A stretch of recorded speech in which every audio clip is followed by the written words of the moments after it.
Okay, so while we're sort of waiting for Celeste to come in, we're going to kind of get things going. We ask that if you're in the audience, please turn off your cameras and your microphones. We're going to kind of keep this to just a small amount that helps us make sure we don't have background noise on or people popping in just randomly.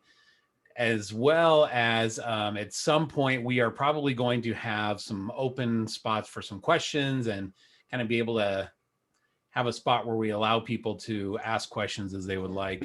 And we'll kind of bring you in at that time, one at a time. So for everybody that is kind of here tonight, thank you for joining us. And for those who are new to the podcast, welcome. We are certainly happy to have you. We ask you, if you have not done so yet, please like our Facebook page. Also subscribe to us on YouTube, share it with your friends. We've had a lot of people who've found this extremely helpful and very therapeutic, maybe is a good word to say, for problems that they themselves have been going through. So it's a nice way for all of us to kind of get in here and say, hey, look, we've all been through this. We're all in this singles world, in the LDS dating world.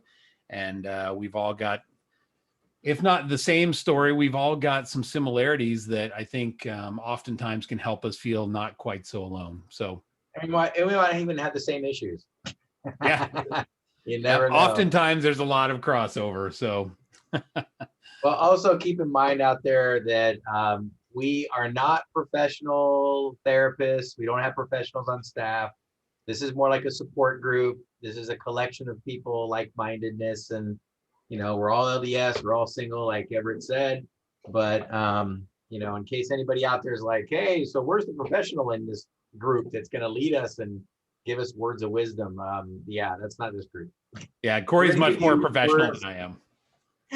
Well, our words of wisdom are experience wisdom. It's not like a textbook. So if you're looking for a textbook, yeah, that's not here. No, not tonight anyways. But having said that, Larissa, welcome. Thank you. Yeah, great to have you. I always say every time I have somebody on that I don't know personally, it feels much more natural to have that type of a show because that way, when I ask questions, tell us a little bit about yourself. It just feels natural. We can have a normal conversation and I'm not just throwing out questions so that we're reiterating stuff I already know firsthand. So having said that, I don't know anything about you. So welcome and tell us a little bit about yourself. Who are you? Where do you live? How long you been single? Tell us everything. Give us your whole life story in 5 seconds. Okay, 5 seconds. Born and raised in Utah. I did leave for 6 years and then came back to Utah so I could raise my family here with my family, my extended family. I like Utah. I think if Utah had an ocean, it'd be the perfect place to live. It's the only thing we're missing. So when you went out for those 6 years, you went out to outer darkness, right? Or the mission field, as some people call it. Mission field, right. Right. We were in Des Moines, Iowa for 3 years and then Burbank, California and San Diego. Okay. Yeah, great. Those were all good times. Yeah. So did you come back to Utah as kind of like you got divorced and so decided to go back to Utah, or were you already back when that all was kind of? We came back from San Diego, and it was because my ex I was still married at the time, but he was he was finishing up a residency and we didn't have a job yet lined up. So we kind of just came back to Utah and, set up shop here. Anyway, he had like an offer back in Omaha and we turned that down and we just wanted to come back to Utah. So I came back to Utah and then we were here for about 4 years and then got divorced. Gotcha. So, yeah, so we were together about 19 years and divorced about 11 and a half now. And separated 2 years prior to that. Okay. So it's been a long time. So wait, I'm getting my numbers a little mixed up. I thought you said you've been back in Utah for about 6 years, right? No, we just left Utah for 6 years. You left for 6 years. Out of all the years I've lived here. Okay, I got you. Been out 6 years, yeah. Gotcha. Yeah. Okay. Oh, yeah, we've been here 18 years. Okay. Back to Utah, 18 years. And what part of Utah? I'm in Riverton, So South Valley by Draper, South Jordan. You know where the three It's temples all Utah are? to me. I don't know, but I'm sure there's people from Utah that are like, oh yeah, I totally they know that know. area. Well, South Jordan has 2 temples. Oh, So I'm in that area where there's okay. a lot of temples. So, When you like, say a lot of temples, that just means Utah to me still. So, I know. you But know, there's actually a spot where you can be kind of up in Copperton area and you can see all 3 temples. The really? Draper and the 2 South Jordan. That's pretty cool. But that's where I'm at. Yeah, I'm in Utah. So when you've got 2 South Jordan temples, is one like Jordan River, and then what else would be there? The Ochre Mountain. Ochre Mountain. On the western side. Okay. Yeah. Very cool. Yeah. Very cool. Yeah. They're hop, skip, and So, a jump. how many years did you live in California? I was only there 2. I was just a year in Burbank and a year in San Diego. Okay. So. Well, you know, there's more Mormons in California than Utah, so. Yes. Although when I was in, let's see, Burbank, San Diego, not so much, but Burbank, they would stare at me with 2 kids. Everybody thought I had too many kids. Really they stare at you with 1 kid. Yeah. Yeah. Like, why is that woman breeding? Can't you tell we have a population crisis? You're only allowed 1. Yeah. So I have 3 kids. Mm-hmm. I've got a girl that's 24 and a boy that's 21 and a boy that's 18. Okay. Yeah. Wow. Getting up there almost. So the 18-year-old, is he getting ready to go off to college here soon? And so you're going to be an empty nester? He is. He was here this week for spring break. He's the one that was trying to set me up with a better microphone system and it didn't work. But yeah, so the boys are in college. They're in and out. And then my daughter's a vet tech. So. Oh, very cool. Yeah. So you've been single for 11 years now, right? Well, yes. However, I hate this part of my story, but I did have a second marriage in there where we tried to blend some kids and animals, and it was short-lived, didn't work out. So from that, I've only been divorced about 4 years, 4 or 5 years.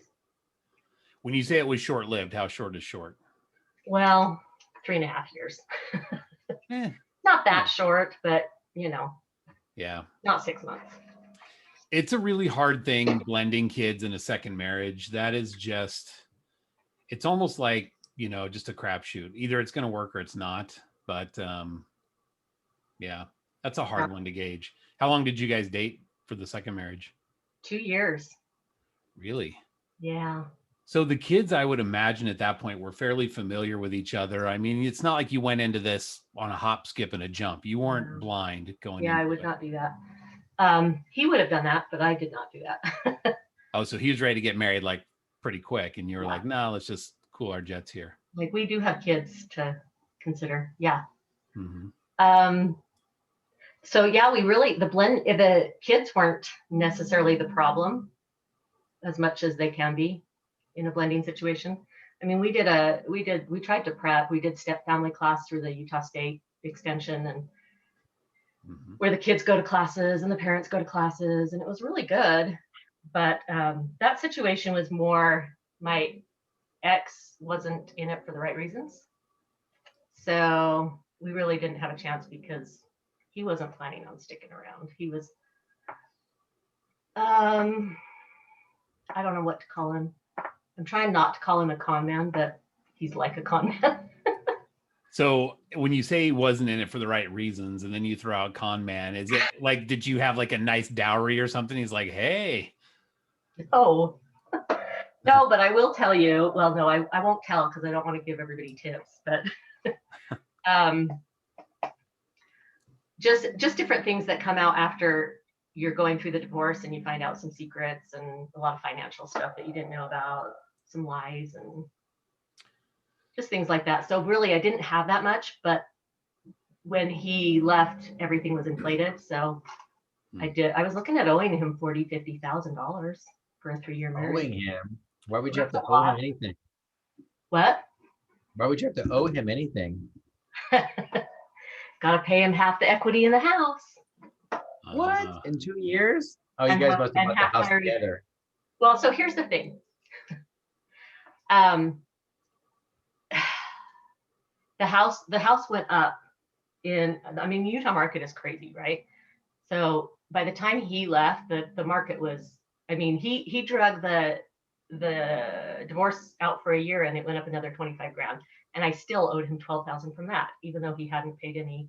It's just the way a judge would have set it up. The judge probably would have told me to sell the house, and I was trying to avoid selling the house.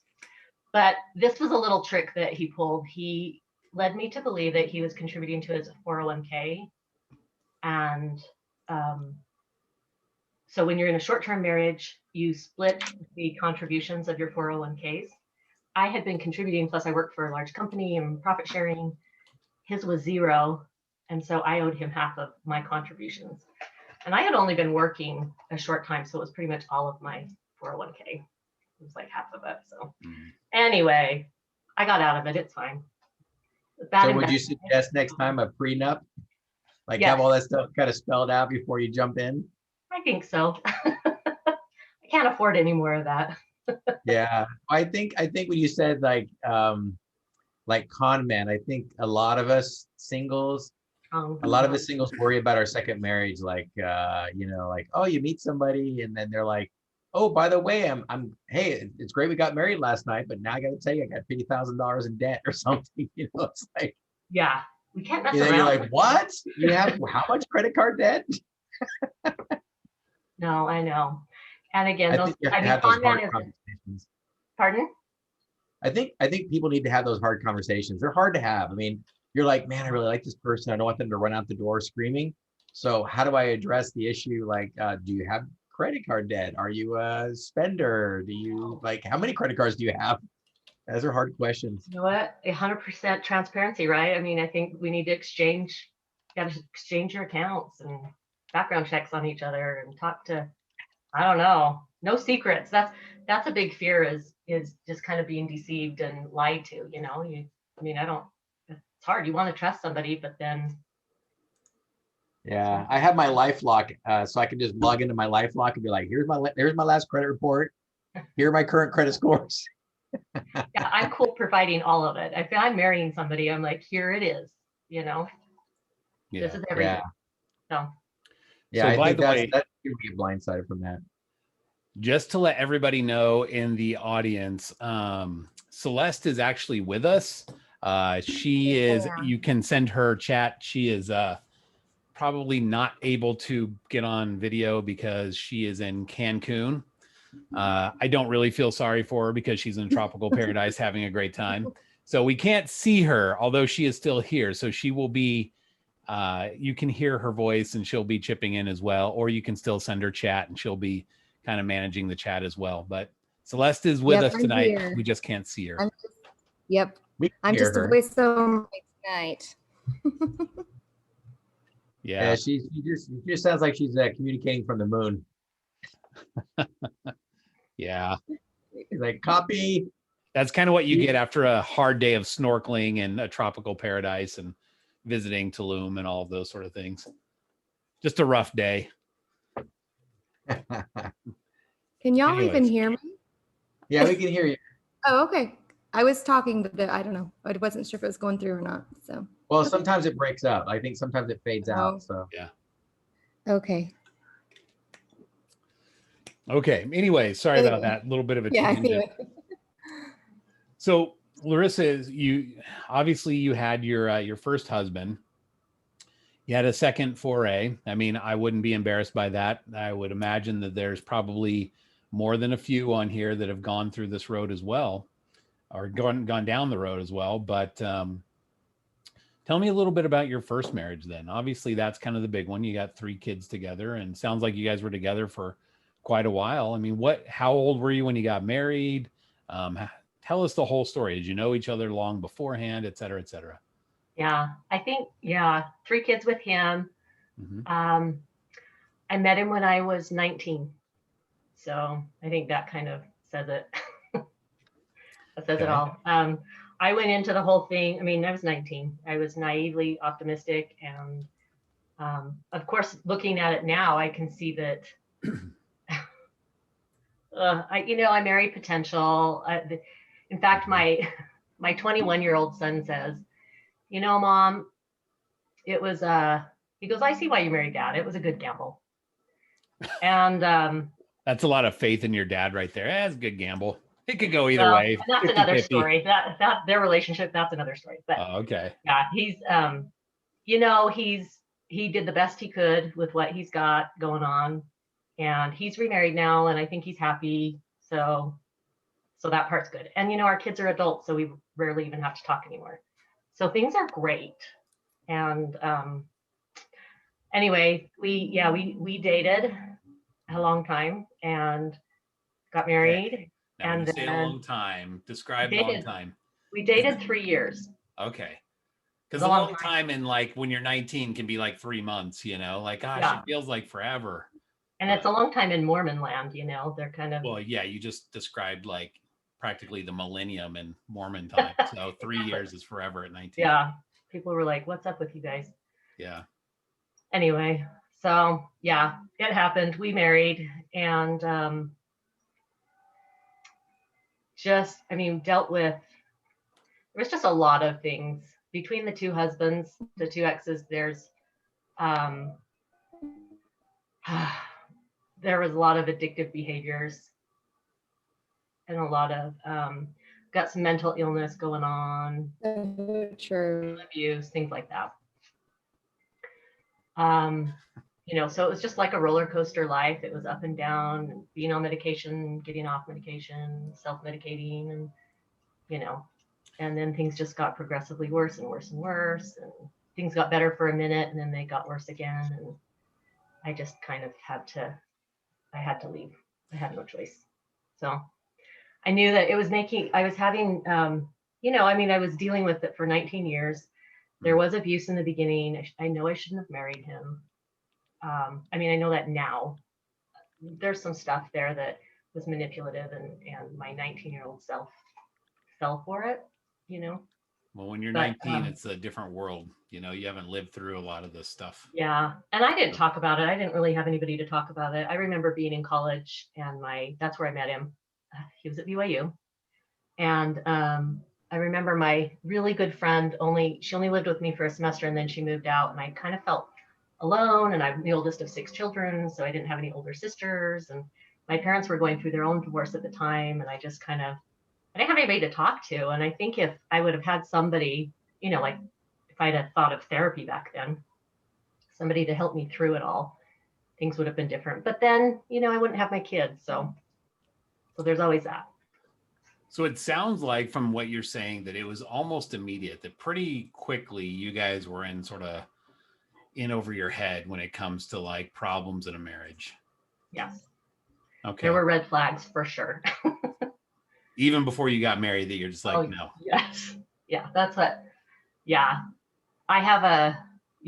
There was let's see. It's hard to kind of describe things without being too negative. I call it my sliding doors moment. Have you seen the movie Sliding Doors with Gwyneth Paltrow? It sounds like a chick flick, so it's not. It's like not popular. But yeah, not something I've got in my playlist right now. I can just I've never even heard of that. I have not seen it. Yeah, it's something that I don't even know how I stumbled upon it, but it's a movie where her character, it's been so long since I've seen it now, but basically she goes to get on a train and she misses it, and then she gets on the train and it takes her down both paths, the way her life would be if she got on the train and if she had not gotten on the train. That split second sliding doors moment for her. And I had one of those moments when we were dating that I look back at now, and I had a chance to probably get out of it. I was kind of a long story. I thought it was cute at the time, but he was very possessive. And so I didn't realize, I thought he was attached to me because he thought I was so great. And I'm like, oh, that's so cute. That's so sweet. But it was not cute and sweet. It was actually really bad. So anyway, I don't know he had some weird thinking having to do with being sealed in the temple and then getting divorced and remarrying somebody. and then sleeping with that new person when you're sealed to somebody else.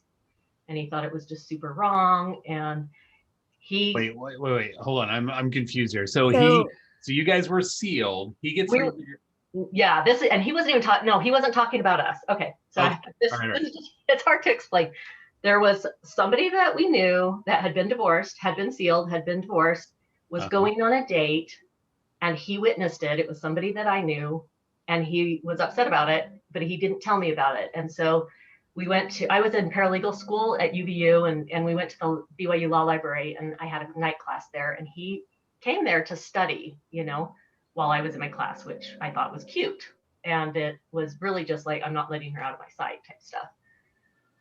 So anyway, he stewed about it for 3 hours. And then when we got out, I started walking down, we were walking out of the law library, and he just lit into me about this person and how wrong they were. They, and they should not be doing this because they're still sealed to somebody else. And this is wrong, blah, blah, blah, and all this stuff. And that was the moment that he had me down in the corner and fetal position. And I was like begging for him to stop. And why then was he yelling at you though? Yeah, why about you? Because we're dealing with mental illness, right? So he's not thinking clearly. So you're the closest person to take it out on. I'm the person to take it out on because it was a person associated with me. And yeah, I was just there. Like I could do anything about it, Yeah. Or like it was you had anything to do with it in the first place, but yeah. Yeah, I had no control. It's not like, but that's just how it always was. It's just weird thinking and trying to walk on those eggshells. Thoughts that are not logical. Yeah, not logical. Exactly. Anyway, but the sliding doors moment was when a law student walked by and he's like, do you need help? And I wanted to say yes. And I said no instead. And he walked away, and that was it. But I wanted out. I didn't want to be there. So, and those kind of things didn't happen frequently. They were rare. And so I kind of thought, okay, that just happened. It won't happen again. Then by the end of the marriage, it was crazy stuff all the time. Like it was just constant. And yeah, I had to take the kids and go into hiding. We had to have a safety plan. We weren't sure how it was going to work. So it all ended up okay. But yeah, it was a roller coaster. It was pretty crazy. So after that incident, was there any like, okay, I don't know if this is going to work out? Did you guys break up for a little while, or were you just kind of like, well, that was a one-off. Gosh, I'll blow yesterday off and just kind of pretend like today's a new day and things will be better? I did. There were 2 times where I broke it off, and he threatened to commit suicide. Oh my gosh. I took him back because I thought that I had control over that. I thought that I couldn't be the one to cause him to do that. Again, like I'm saying, I was 19, so I didn't know. And he was really my first boyfriend. I had gone on lots of dates, but I hadn't had a consistent boyfriend. So that was kind of my first experience. So, yeah. That's tough. So you said there was several is this why it went on for 3 years? Because you guys were it sounds like a roller coaster and you're like, I just don't know if this is something I can get into. Yeah, it was. That's why it took 3 years. Okay. So what was it? Oh, I'm sorry. No, go ahead. Okay. So what was it that made you decide to go through with that marriage after the abuse? And 3 years, especially like you said, for Mormon land, like that's a long time. So if it took you that long to commit, obviously there were a lot of red flags along the way as well. So what was it that made you think, okay, maybe I'm going to give this person a shot? Because I know you mentioned that you married potential. Did you just see something in him and you thought, well, maybe he'll change? Yes. And maybe I'm the one that can help him change? Yeah. Yeah, it's very much it was a situation where that side of the family likes to keep their head in the sand and just, not talk about things, and everything's about looks and what people can see. And more it'll go away type stuff. And you can't do that with mental illness, right? And so I did marry potential. I really thought this guy's intelligent. He's so funny. He's good looking. And I did love him. And we had a lot of fun. And he's a funny guy. You can still ask my family. My family used to like, he was so funny to play games with, and, you know, just a funny guy, but, and super intelligent. I would say not street and business smarts, but book smarts. Super smart that way. But, and a really good runner. I have to give him credit for that, because he's like amazing on hills. He's a great runner. But he, so there were a lot of good things. And like I said, that incident, there were just a couple of those incidents during that 3 years. And I really just kind of, okay, that was weird, but, you know, you kind of think it's a one-off thing, and it's not a pattern. And honestly, when he was medicated, things were better. And then when things would start to get worse, and I'd realize, oh, he's off his medication. So we dealt a lot with the ups and downs of that. Now, when you say medication, are you talking like an SSRI? Yeah, there were different types of medications. He started out, he had a diagnosis when I first met him. And, you know, back then, I mean, this was a long time ago. This was in the 90s. We didn't have the internet. And I remember trying to educate myself as to what was going on, but I really didn't have a diagnosis. So I didn't know what we were dealing with. But yeah, and like I said, it's been different medications. So some were SSRIs and others were, I don't even know. MAOIs, is that what those are? I don't know. Anyway. No. It has to be challenging because, I mean, there is grace for people with mental illness. I mean, diagnosed mental illness for, you know, under the atonement. I know when I was dealing with, you know, my situation before my divorce, you know, my ex was more of a personality disorder. And I remember talking to the therapist about it. And she said, yeah, all of the mistakes that she made, you know, she was accountable for those. It wasn't like she had a mental disease or a mental problem that caused her to have poor judgment and to make bad decisions. But because she had a personality disorder, she still knew right from wrong, and she still knew, she just had she had a harder time choosing the right, because of her personality disorder, you know, whether it be selfishness or, you know, ego or whatever it was. But so I think that's important distinction for most people out there that, you know, may have had spouses with mental problems when they were married, that there is a special grace for them under the atonement, you know, so a lot of their struggles and problems they go through, you know. Yeah, I kind of agree. Like, I agree with that 100%. I think that a mental illness, emotional struggle, stuff like that, when your body's whole, when it becomes whole, you're not going to be dealing with those things. And so I do think that any of us who struggle with, you know, issues like that, like, the Lord is aware. He's aware how we feel, you know, how we're struggling, why we have the struggles we have.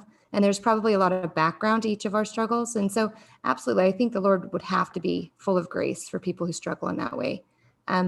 If not, then, you know, he wouldn't be kind, he wouldn't be loving. And I think he's always willing to give us as many benefits of the doubts as possible. And then for us that maybe have to deal with the opposite end of mental illness, our job is just to forgive, and then let the Lord kind of deal with the outcome of that. But it doesn't make it easy for us. You know, it's hard to deal with, you know, years of struggles with someone who doesn't have any logic a lot of the time, and it makes you kind of feel crazy. But there is a question that came in from the audience to me, so I thought I'd ask it for you. So they're saying that your first husband is now happily married to another spouse. So they're wondering, you know, was he able to heal, and was he able to manage his struggles so that he can now be happily married? That's a good question. They've been together a while. They had some rocky start in the beginning. I don't know. Part of me thinks that I've heard that he's, because he's older, as he's aged, he's mellowed out a lot. is super intense, you know, very high strung, kind of emotionally explosive. And I guess he's mellowed out a lot. And so that probably has helped. He also has married a Brazilian woman. Now you're talking Corey's language. Yeah. There you go. Feisty. And so, Yeah. you know, it's a better personality for that. And I also think there was a language barrier to a certain extent. I think she misses a lot of his probably insults, you know. It works for them. So it's great. It helps. I'm glad they're happy. It's good for them. And you know, Yeah, my ex was Venezuelan, so you know, if you ever watch Modern Family, when the patriarch of the family marries that fiery Colombian, yeah, Yes. that was like my life, but a little more fiery than her, with a lot more insults and a lot more you know, mental abuse. yeah. Yeah. But So sexy and wild at the same time too. So you know, you had a little bit of that, but like, yeah, you had a lot of pain and suffering to go along with that. yeah. So is that kind of a hard thing for you then? I mean, I know I can't even think of how many people who are, especially if you've been in the single scene for any length of time and their ex gets married, they seem to be happy or whatever. And they're kind of like, what the heck? You know, I was the one kind of carrying the load in all of this. They were the one that was either they had an affair or whatever. And now it seems like everything's working out for them. And where is mine? You know? Yeah. Do you have those feelings? I have in the past. Both my exes are remarried. And yeah, I mean, in the beginning of both divorces, it was different. With the first divorce, I felt like, oh man, I've been through all this rough stuff. So, you know, there's no way I'm going to have to go through something like that again. I was looking for the opposite and I found it, but it was unfortunately too far over here. I found, you know, I needed something in between, and I went from like emotionally explosive to emotionally flatline type stuff. So they are both remarried. The one is on his fourth marriage, so who knows what'll happen with that. But when you say the one, I'm taking it your second marriage. the second one, yeah. Okay. Yeah, he's on his, yeah. The first one, this is only his second marriage only. Let's see. Oh, but yeah, one of the things, it was hard at first because I was like, why? Especially when I got divorced the second time, I'm like, how was I not able to make a relationship work? And he is. Like, this doesn't make sense. But you know, totally different situations, and they weren't even the same pieces weren't even playing, so you can't compare them. Anyway,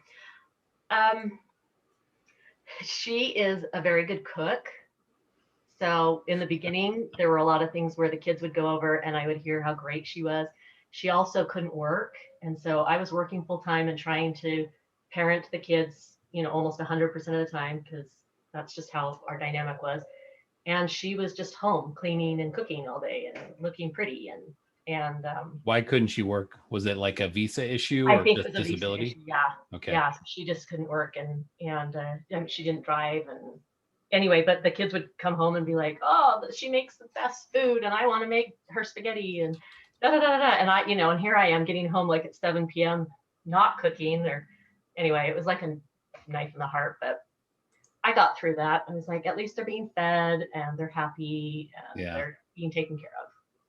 So okay, so we have a follow-up question to the question I just asked you from the same person. He's curious, like,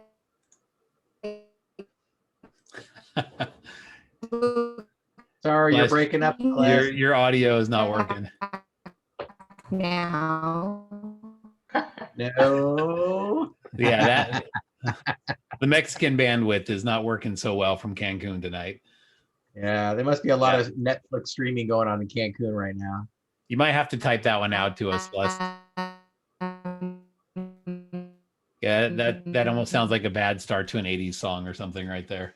So yeah, poor Celeste. Yeah, you don't have to be quiet. Just maybe type us the question until your bandwidth comes back. We can't. Yeah. No, we I can't. think hear I what think you're we got saying. another 5 minutes of bandwidth issues coming through, and there's no stopping it. Yeah, let's see. Let me see if I can go. Boom. Can I mute it? I know. Okay, yeah. Can you not hear me? Oh wow, it's Nope. terrible. Yeah, I would just type it for now. It's really, really bad. So She just got off. Poor thing. okay. She'll be Poor back. thing. She's Yeah. just got to log back out and back in. So Larissa, I mean, this kind of brings up a question for me, and probably the same thing a lot of people have gone through. When you've been in a marriage once, especially one where you've been burned really bad, the second time you're a little choosier. So what was it when you met this other person? I mean, it sounds like it just wasn't a good situation, but what made you kind of go down that road? What did you see in this person? How did this all kind of come into being another marriage? Like I was saying, I was looking for the complete opposite of what I had had. So, I wanted somebody who had some patience and who was willing to help and be supportive and not freak out, explode. And I didn't want to have to walk on eggshells and just all of that kind of stuff. And so with this guy, he was very patient and he was very supportive. And he actually, my daughter she would reach out to him because he was more dependable than her father. So he was love bombing in the beginning. So he really, walked the walk and talked the talk. He was putting on a good show, and he had everybody, well, not everybody, but he had a lot of people fooled. And, But he 2 would do years things, of fooling? I mean, 2 years of fooling, it seems like an awful long time. a long time. Yep. But, and I thought he loved me, but now I realize that it was a plan. There were things that came out that he had premeditated, so he was planning. I mean, he planned this all along. So he did what he needed to do. And I mean, like, he would do things. He would take my kids to scouts and he would make brownies for something. Cause he worked just down the street from us, and I had to work downtown Salt Lake, which was quite a commute. And so I would get home late, I'd get stuck in traffic, and so he was kind of Mr. Momming for me. And my bishop's wife was like, oh my gosh, he's amazing, you got to hang on to him. And everybody was like, he just wants his family to be together, he's so great, he sold his motorcycle and his ATVs, and everybody thought, man, he wants this, but he went into it with a plan to buy a brand new motorcycle and buy a brand new truck. And just, as soon as we got married, it was very much, if you can't get your kids to soccer or school or any after activities, then you need to take them out. We're not going to do that anymore. Budgeting was a big joke. His money was his and my money was his, that type of thing. Yeah, that's the same problem in almost every marriage. I think it's going to be money. It's going to be the top problems in a family are going to be money, and not living like, usually it's love and money. Yeah. Somebody's either going to cheat or they're not going to, it's always a problem. And I think that's something, going back to what we talked about earlier, but you got to have these hard conversations with people and kind of, like you said, look on their background, and you almost wish you could interview their ex and be like, all right, so give me the scoop. What am I in for? Well, yeah. I mean, and that How to Avoid Marrying a Jerk, I think, talks about talking to their ex. So there I think might be something to that, but then you also have to go into it knowing, I can't imagine what my exes would say. Yeah, I know what mine would say. Yeah, which is fine. I'm a quitter. I'm a quitter. I left her after 22 years. I just used her to raise our kids. And then once they got off to the college, I left her. Like I could hear all her stuff now. So Yeah. Yeah. I don't know. I don't know the answer to it. He was good. He was good. I mean, we had like soccer tournaments where we would go to St. George and or Vegas, and the whole family would go, and it would be a fun trip, and all this, all this stuff. And then as soon as we were married, he was like, no more tournaments. We're not spending money on that. We're not taking the other kids. We're not doing that. And it was just crazy. I don't know. It was crazy. So was he strapped for cash when you guys were dating? I mean, was this a problem that he had before you? No, he wasn't strapped for cash at all. The only thing with him is that he had to short sell his home in like when things kind of tanked in 08, 09 in Utah. Mm-hmm. And then we met in 2010, I think it was. Anyway, so the only thing with that is that he was just renting. He couldn't get his own house. So I got this house that we got. I got the house before we were married, but just a little bit before we were married. And then we all moved in together. Okay. So that's why I had to pay him half the equity of the home. And it just happened to go up during that time that we were together. Gotcha. So he had a good job and you have a good job. So it wasn't like, he was sweeping floors at Taco Bell and you're out raking in the bucks and he's like, all right, a sweet paycheck. So how then does he kind of like premeditate this? I'm a little confused. Is he like, I see someone who really is an easy mark and she's just very trusting, even though she's like dating me for 2 years. Like, how does this all come to be? Fill me in a little bit. I'm trying to piece it together in my head.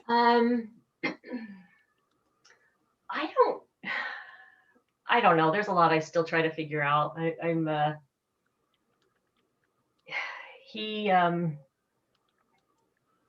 trying to think of like some things that came out afterwards. So, like I said, we did that step family class where we had to talk about budget, and we talked about, how we were going to combine our money. And he was very adamant that we were going to do that. And then when we got married, he wasn't so adamant that we were going to do that. And I thought, well, so when are we going to do this? And how are we going to do this? And aren't we going to, and he did things like he drug his feet, and then he went to, how did we do this? We went to a bank and put each other on names, but mine was my main account and his was just like his new motorcycle account was, or something like that. So it wasn't his true account, right? Yeah. And then, so his stuff was still going into an account. To this day, I never had access to that account.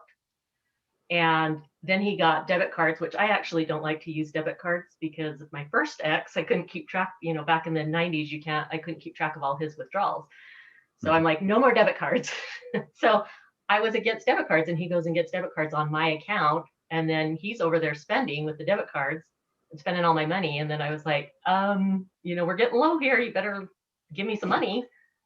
So it was just kind of just little sneaky things like that. He knew before we got married, I wasn't getting child support. For about 5 years, I didn't get child support. And he knew going into it. We did premarital therapy even. I know this makes me sound like a fool. I don't know how I missed it all. I really don't. Well, we're learning now, aren't we? What? Yeah. We're all learning now, aren't we? My gosh. Obviously, if you went through premarital therapy, your therapist missed it too. So therefore you don't have to feel quite so bad. No, the therapist was not so great. And I kind of knew that. I'm like, I tried to bring up subjects and yeah, he wasn't great. I wouldn't recommend him. Sweet old man, but I wouldn't recommend him as a therapist. He told him, he said, she's not getting child support. You know what she makes. You know what you make. You've got 7 people that you have to make work on this money. Are you prepared to do that? He's, oh, yeah. But everything was just, it was just garbage. I have a letter from him that has all these promises that he said he would do when we got married, and he wouldn't do any of them. It's like a list of unfulfilled promises. It's just stupid. Anyway, so then I started getting child support, and it was kind of towards the end where he knew he was getting ready to leave. Mm-hmm. And he had said to me that I should put my child support in my 401k, that I should put in my retirement. And I thought that was a weird thing.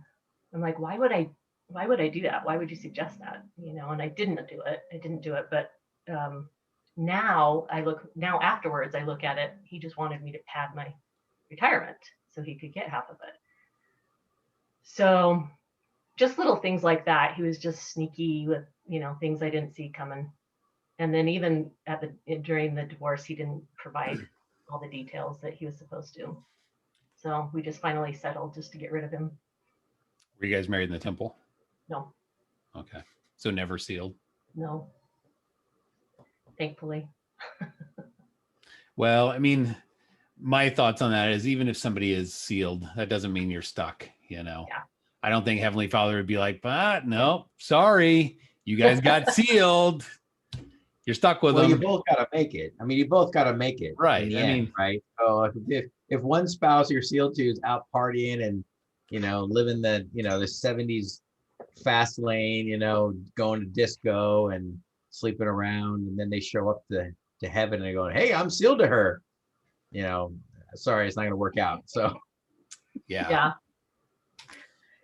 We actually we kind of had planned on it, and we had started the paperwork to cancel everything, and our exes weren't totally cooperating, which I find it was a blessing now. And we just kind of ended up spontaneously after 2 years getting married. Yeah. But then a year later, once we were into the marriage, because back then you still had to wait a year later, when our bishop's asking us about it, I realized that he was not his eternal perspective wasn't there, and he lacked a lot of stuff that needed to be there. And I'm like, I don't think I want to go to the temple with you until we get these things figured out, you know? So that's why that never happened. So we've kind of been dancing around this kind of question tonight. And oh, by the way, just for everybody that's in the audience, if you've got questions for Celeste, she's back. Her audio is not working. Cancun is not treating her well as far as bandwidth tonight, but she is open to, if you want to send her questions, feel free to send it via chat, and she will go ahead and pass those along. It's just not working out with her.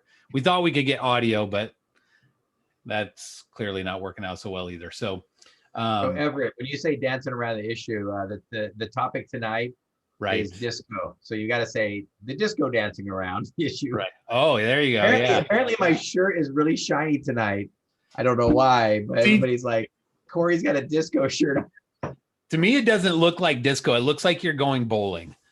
Like you should just go out and like throw some shoes on and go hit the lanes or something like that. I need a couple of good patches like right here or team logos or something. Right. But Larissa, you are an admin to kind of tell us a little bit about your group. Is it an abuse group? What is it? What type of group do you admin?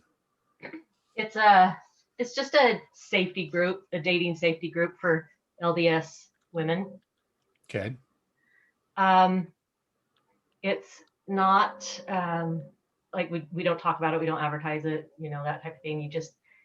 You get in word of mouth, and you just have to stumble across the right people to get in. And I've got 300 people waiting to get in. It's a tough group to manage because of the content and the different women and personalities, and trying to keep out those that, you know, don't understand confidentiality, and those that are trying to be vindictive, you know. You mean those who just want to get on there? Pardon? When you say vindictive, do you mean those who just want to get on there and be like, hey, here's my ex, if anybody wants to message him, like, you know, tell him what a piece of crap he is or whatever? Yeah.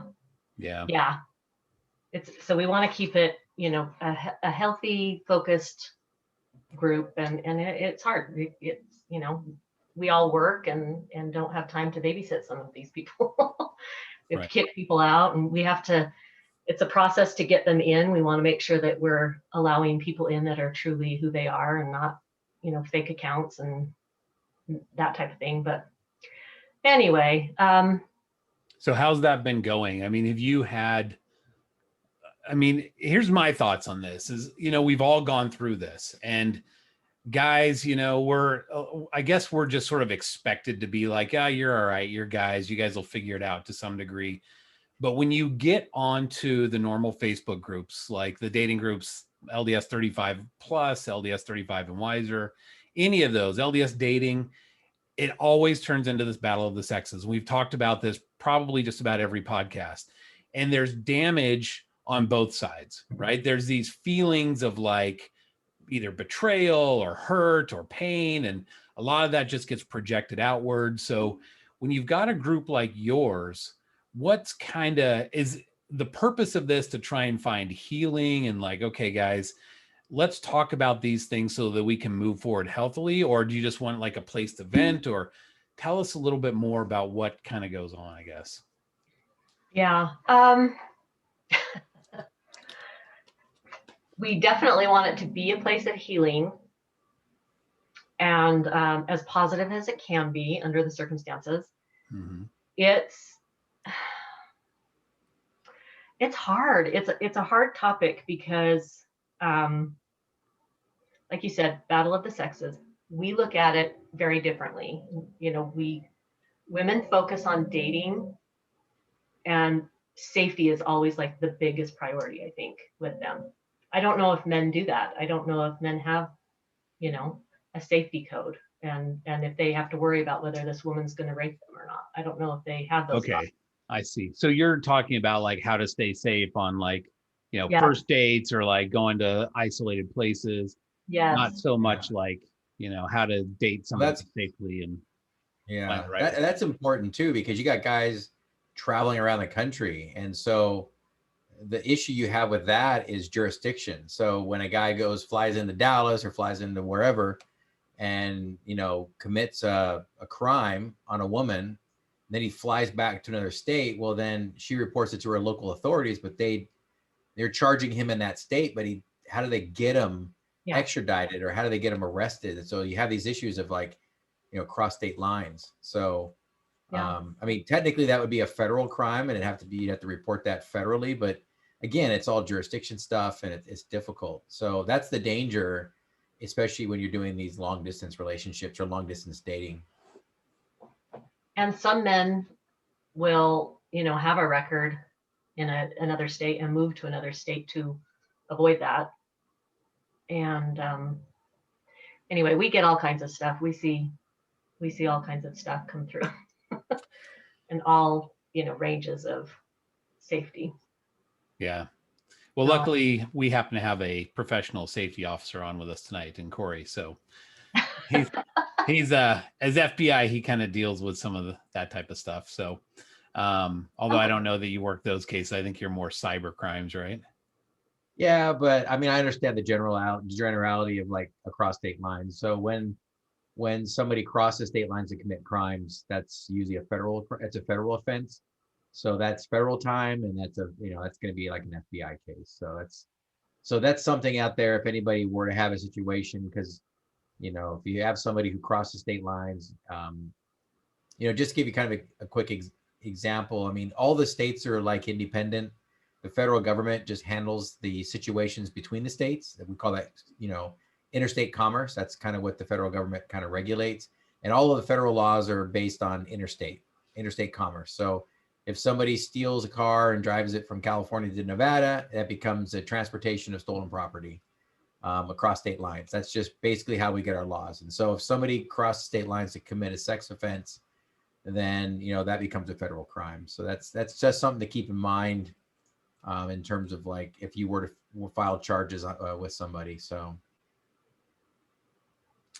if somebody were to, like, you know, you meet somebody online and you decide to kind of meet up, they fly over to wherever you're at, and I don't know, whatever, a crime is committed, that would be under federal jurisdiction then, right? That wouldn't be under local where the crime happened because the person came from out of state.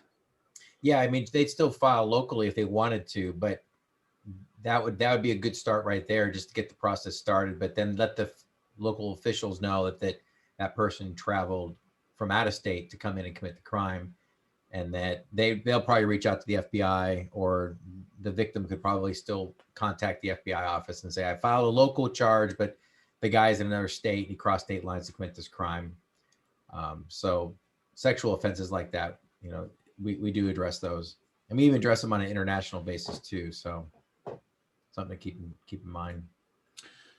So Larissa, I mean, obviously you had the incident that you shared with us about your ex and kind of like, you know, putting you in the fetal position and screaming at you about, you know, something completely unrelated to you that you had no control over. But have you had other instances in your dating life where you're like, okay, this is a problem? What caused the need for this group that made you kind of go out and start this and want to invite other people in? Well, so, you know, I was in the mid-singles scene 10 years ago. And I actually started a group that was for, it was for women to get together for activities, you know, women to do when their kids were away, women to do with their children. We had done like single mom campouts and, you know, things up in the canyon, and just a way for us to connect. And that was the intent of that group. And then it somehow started evolving into, you know, there were a lot of things that I was posting that had to do with safety and whatnot. But there was this, about 10 years ago in Utah, we had a rapist in the LDS mid-singles scene. And like a serial rapist, I'm taking it, not like one incident. I mean, I don't know how many times he did it, but yes, definitely more than once. And he was somebody that, I mean, like he had been progressively attacking women and being inappropriate. And I mean, he had a reputation. Men were having to pull him off of women sometimes. I mean, there was a lot of bad behavior on his part. Why wasn't he in jail? Like after the first incident, why isn't he? Well, like, that's it. I don't know who reported what or when, but at some point the first rape that anybody knows about happened in March of 2011. And it was a newly divorced mom, and she had reached out to some guy, and that guy actually had been the first guy I dated after my divorce. It was just like we'd gone on a couple dates and that was it. So we were just like Facebook friends and whatnot. And he, for whatever reason, reached out to me and kind of connected me with her. And God had his hands in this whole thing. There were a lot of experiences that happened with this. We ended up finding a second victim through my group. And even with the two victims, their case wasn't very strong.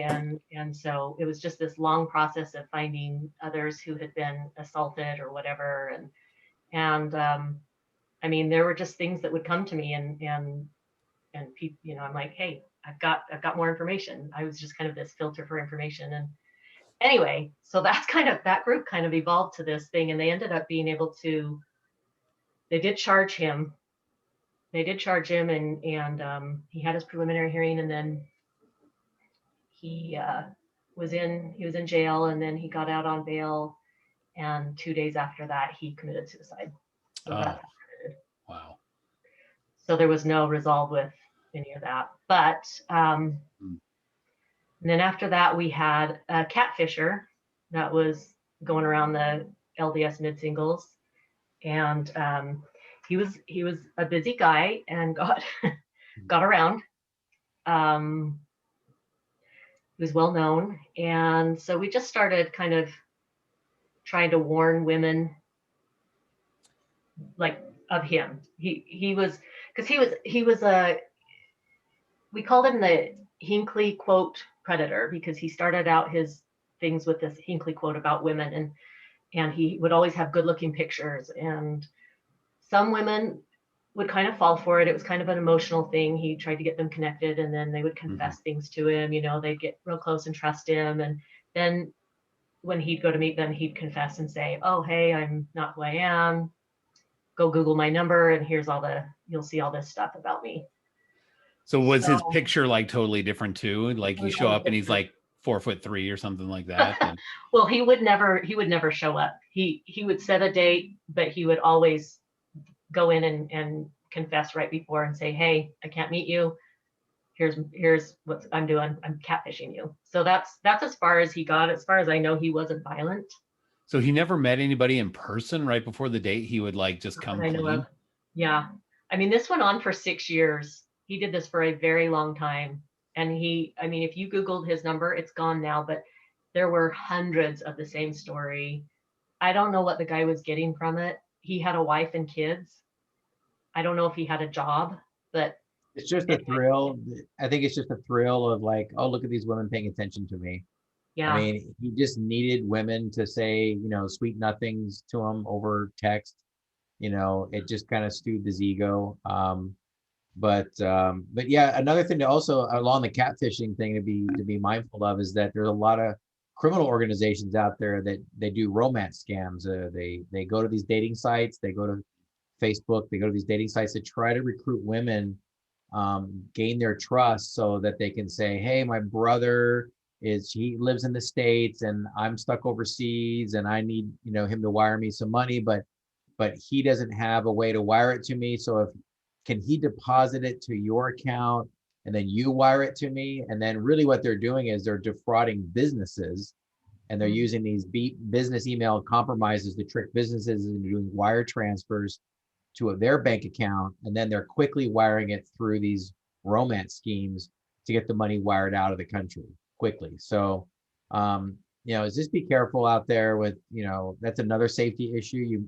You might be meeting somebody. If somebody doesn't want to talk on camera, doesn't want to talk on the phone, they just want to just talk on Facebook, you know, be leery of that kind of stuff. Yeah. Yeah, I just recently found out that I was not the actual inheritance of a rich Nigerian uncle of mine that was going to leave me billions. I was pretty disappointed, but not entirely disappointed. So. It gets elaborate. I mean, there's some guys that really romance the women and get them, you know, oh baby, I'll do whatever it takes to get you that money you need. You know, I'll yeah, tell your cousin to send me the money and I'll get it wired to you. Yeah, I think, you know, I don't understand somebody who's a catfish like that. And I mean, is that even, is it a noun? They're a catfish, or they're just catfishing? Is it just a verb? I don't know. But I don't understand why they would go through all that trouble. And then right before the first date, they just sort of pull out, you know, and say like, oh, by the way, I did have a friend one time years ago who, and I felt bad for this girl. She was one of those situations where her ex had kind of cheated on her and then ran off with the girl. And then they had gone through the entire like repentance process and eventually gone through and gotten sealed in the temple. And they were now back at church and blessings restored, yada, yada, the whole thing. Right. So it had been a while. And here she was sitting around going, I just feel left out. Like he's the one who kind of tore our marriage apart. And now they've been sealed in the temple, and where's mine kind of thing. So she was a little bit vulnerable as far as kind of really, I wouldn't want to use the term desperate because that's kind of, it's got some negative connotations associated with it, but she was desperately wanting to have a good relationship. We'll just say that. And some guy came along and I remember her posting all over Facebook, like, this is amazing. I found the most amazing guy. I can't even like believe it. Heavenly Father's finally blessed me, yada, yada. And come to find out, it was another girl who just set it up as like this big prank as a catfish sort of thing. And so I don't know that the catfish, I don't even know if I'm using that word properly, catfishers or whatever, I don't know that it's always kind of just some creepy guy sitting in his basement, like, you know, doing his thing. I think sometimes it's just people who have nothing better to do. Yeah. So, kind of a sad situation on that though. There's a whole catfish show, a show on catfish stories. So, my son has a friend who was catfished by a girl that he met. She just got tired of talking to him and put her friend on and said, just be me, just pretend to be me. So he thought he was having a relationship with this girl that he met, but he wasn't. So yeah.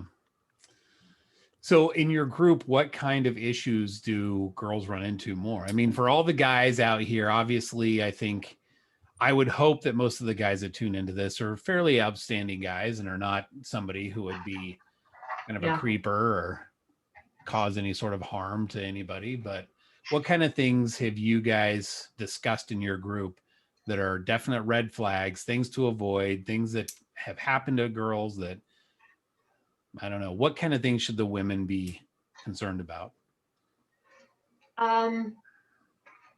So before going into that, I want to definitely reiterate that most people are good. We know that. I think most of us do know that.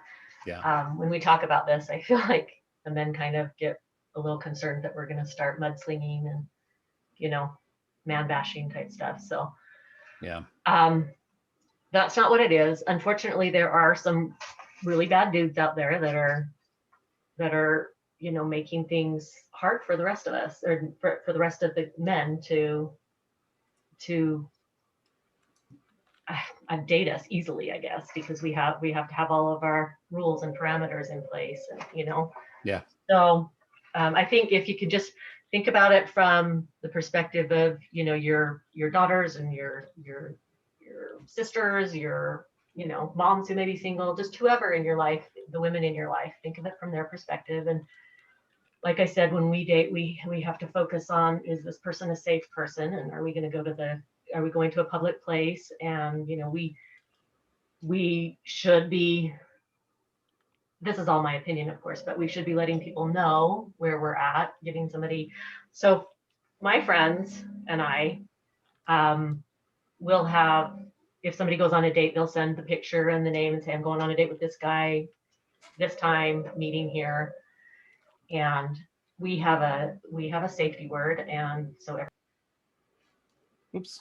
Uh-oh, hang on just a second. I think you got muted. Hold on. Something was going on here. I'm unmuted now. There you go. Okay, great. Sorry about that. Yeah.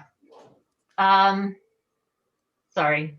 Where was I? So your friends that you guys have, they send a picture and this picture that we have our safety word. So the pineapple. Pineapple seems to be the favorite. Like, you know, whiskey or something. No. Oh, whiskey. Okay. The safety word is whiskey. No. Anyway, our safety word. So they're all on alert, and then and then they'll check in with us. You know, I mean, there's some that you're not worried about at all. Most of the time, everybody checks in and they're like, that was great, it was fine, everything was fine. Every once in a while, we don't necessarily need to use the safety word, but we definitely are like, check in with me about 9 o'clock, you know, right type stuff. So just really focusing on having our own rules. They can be personal. Maybe, you know, maybe some women think it's okay to ride in a car with a guy before they know him, but most of them, we recommend not doing things like that. And I've heard of girls, like, I don't remember who it was. This was a while ago, but they were sharing an experience that they went on a date with a guy, and the guy had a quote unquote surprise, right? They were supposed to go, I don't know, to the movies or something, someplace fairly benign. And suddenly, like, they're going kind of in the middle of nowhere. And she's like, where are you taking me? And he's like, oh, no, it's a surprise. It's okay. Mm-hmm. And she's like, no, where are we going? And he wouldn't say. And she's like, get me out of the car right now, or I call the police. Yeah. So, you know, I think it's one thing if you've been dating for quite a while and you're like, look, I got a romantic surprise. We're going to go out like on this picnic or whatever. But that's one thing. But you know each other at that point, right? Not a first date. If you're a guy and you're doing something like that on a first date, don't try and be overly romantic because you come across as a creeper and a weirdo. Like, don't do it. Like, just play it cool at the beginning and like do something just sort of simple, get to know each other, right? Yeah. So yeah, definitely got to have public dates. You definitely got to have public meetups. Do it a few times. Even before the public meetup, you should be video chatting with somebody. I mean, and we talked about this a few weeks back, right? The protocols. I mean, you start with a DM, maybe a friend request after you DM somebody, and then you see like you're hitting it off with a DM. Then maybe you do a friend request, then you then you do a voice call, then you do a video call. Yeah, you could progress that out, but yeah, you don't say, hey, nice to meet you. Let's go meet in the woods Yeah. on a picnic blanket. Right. I'm going to take you to this dark, secluded spot that you don't know about. Nobody can Yes, get nobody's reception out around. there on They our don't first even date. hear you scream. Right. Right. I Don't mean, that, mind the shovel and the plastic in the back. It's okay. It's just construction I'm working on. Yeah. that like, I mean, it sounds obvious, but there are, I have a friend whose now husband, when he asked her, it was innocent. He asked her out on it the first date, and he had a poem. He had made a poem about a campfire and wanted to take her up for a campfire, and didn't think anything of it, but because she had her own parameters and rules, she's like, that's really sweet, but I can't do that. And and he was kind of like, oh, he didn't understand. So I think men's reactions to the women's different requests. I've had men, and I know other women have that have. I know that they know better, but I think they're just lying. But when you tell them you'll just meet them somewhere, you don't want them to come and pick you up, and they're like, why? I'm a good guy. Why? Why can't I do that? You got to meet public. Never had to do that before. Like every girl lets me pick her up. Those kind of things. Yeah. So I think that's important. That's so important to set those boundaries. I mean, we live in a different world, but like there's been some comments in the chat that I would address just quickly. I think that the online setting is the perfect setting because you have all the tools at your fingertips to check on people. I think what tends to happen is that we're all so desperate to meet somebody. We're also, especially if they look good in their profile picture and they do all the same activities that we do, and we're just so eager for this to really work out that we just don't take the due diligence to do a little online, background check out their Facebook profile. If their profile started yesterday and they have one picture on it, you probably are, getting set up. The guy who in today's age just set up a Facebook page yesterday and they're now DMing you and wanting to be a friend and go on a date. Like, you just got to do your due diligence. I think sometimes we put our blinders on because, well, it's LDS, right? We're all good people. Who's going to be a bad guy in the LDS group? But I think you have all the tools at your fingertips to do stuff online to check people out. At least way better than showing up at like a conference and be like, hi, nice to meet you. I just know your first name and we just met and I have no background knowledge of you. I have no idea about you at all. And I think the online thing is a very good way to do some background checks. Yeah. Yeah, there's a question in the audience. What would be a good place for a first date? I would say anywhere that's kind of public and safe. That's not going to be like some sort of, I mean, if you guys have known each other for years and, you're in the same ward or something like that, or you grew up and you're friends and this is our first official date, different story. But if you've just met this person and you're going out on a first date together, go someplace simple. Make it, go to a restaurant, go to a movie, go bowling with Corey in his shirt, something like that, where it's going to be like safe and they feel safe and they can feel comfortable. First date, you're not trying to hit a home run and like get married anyways, right? You're just it's like an icebreaker. You're getting to know this person a little bit. Do I enjoy spending some time with them? Let's go have fun in a public place and let's just see how this goes. Once you really get down the road a little ways, then let all that romantic stuff come out if that's where your relationship is headed. But don't go too fast into the woods with a poem and a campfire. So,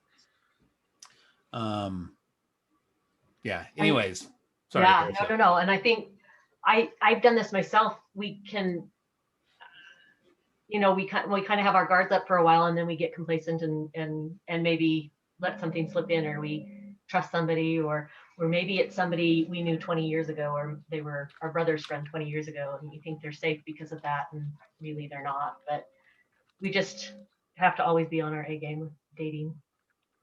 So if you had any sort of crazy stories that you would be willing to share, like, hey, this is something that's happened to somebody else, like, guys, just be aware of like this type of a thing. Obviously we got the catfishing, you know, we understand that, but any sort of like, I don't know, things that have happened that maybe you could share with us. Obviously leave the names kind of private. Yeah. We have a surprising amount of different levels of sexual aggression, sexual assault that happens. I was surprised 10 years ago at how many women I would talk to that have been raped or assaulted. There's a lot of them.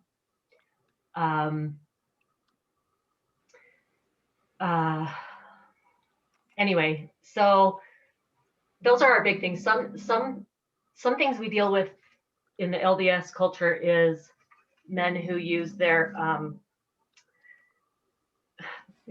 priesthood, or are these wolves in sheep's clothing that, you know, there was a rapist who had a fake temple recommend, that kind of thing, you know, and Well, apparently you can buy, get us to trust them. Pardon? Apparently you can buy temple recommends online now, unfortunately. Really? So yeah. If there's a guy named Noah who has unfortunately left the church and decided to sneak into the temples and post a bunch of videos on YouTube of like hidden camera temple ceremony things. And he talks about how he goes and he buys these temple recommends and they get the barcodes, and there are people out there that are in the church that'll take them and just sell them, and they've kind of got some sort of thing going on. I don't even know how you get that, but they're there, unfortunately. Yeah. So they're always ahead of us, those criminals. So it's just, it blows my mind the lengths people will go to try and just scam something. But anyways, I totally digress on that. As far as people like using their priesthood wrong, I mean, when I hear you say that, my first thought is this is some guy who's coming along, you're on a first date, and he's like, I've had this revelation that you and I are meant to be, or something like that. You know, I hear that quite a bit. Yeah.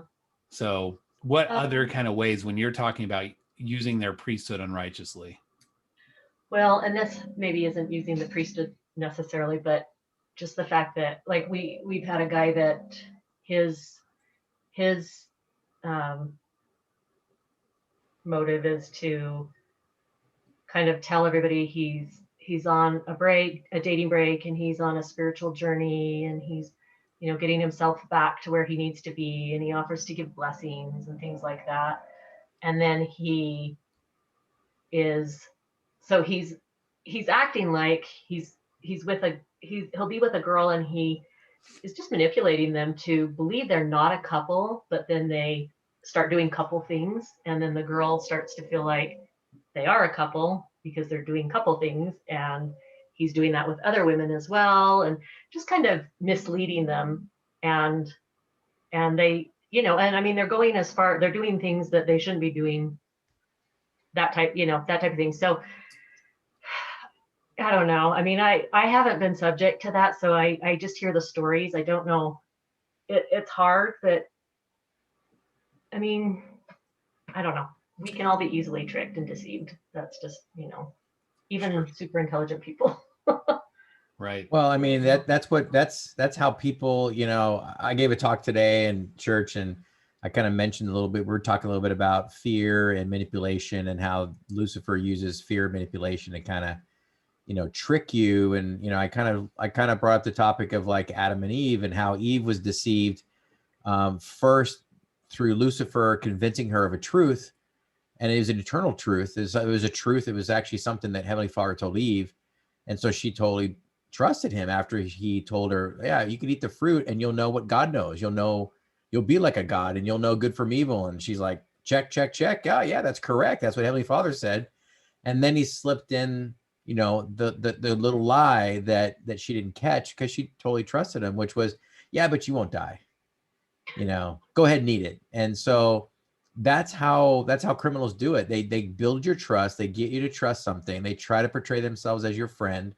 You know, I work a lot of cyber stuff, a lot of cyber type stuff, and that's how hackers get in. They They pretend they're one of your friends. They send an email that looks like it's from your friend. They send a file that looks like, hey, check out the pictures from the singles event we went to last month. And you're like, awesome. And you click on it and you're like, well, wait a minute, why is it a PDF? And then malware gets installed at your company's computer and it goes through the servers and you didn't realize what you had just done. But why did you trust? Because you went to the conference. The hacker knew that because it's on your Facebook.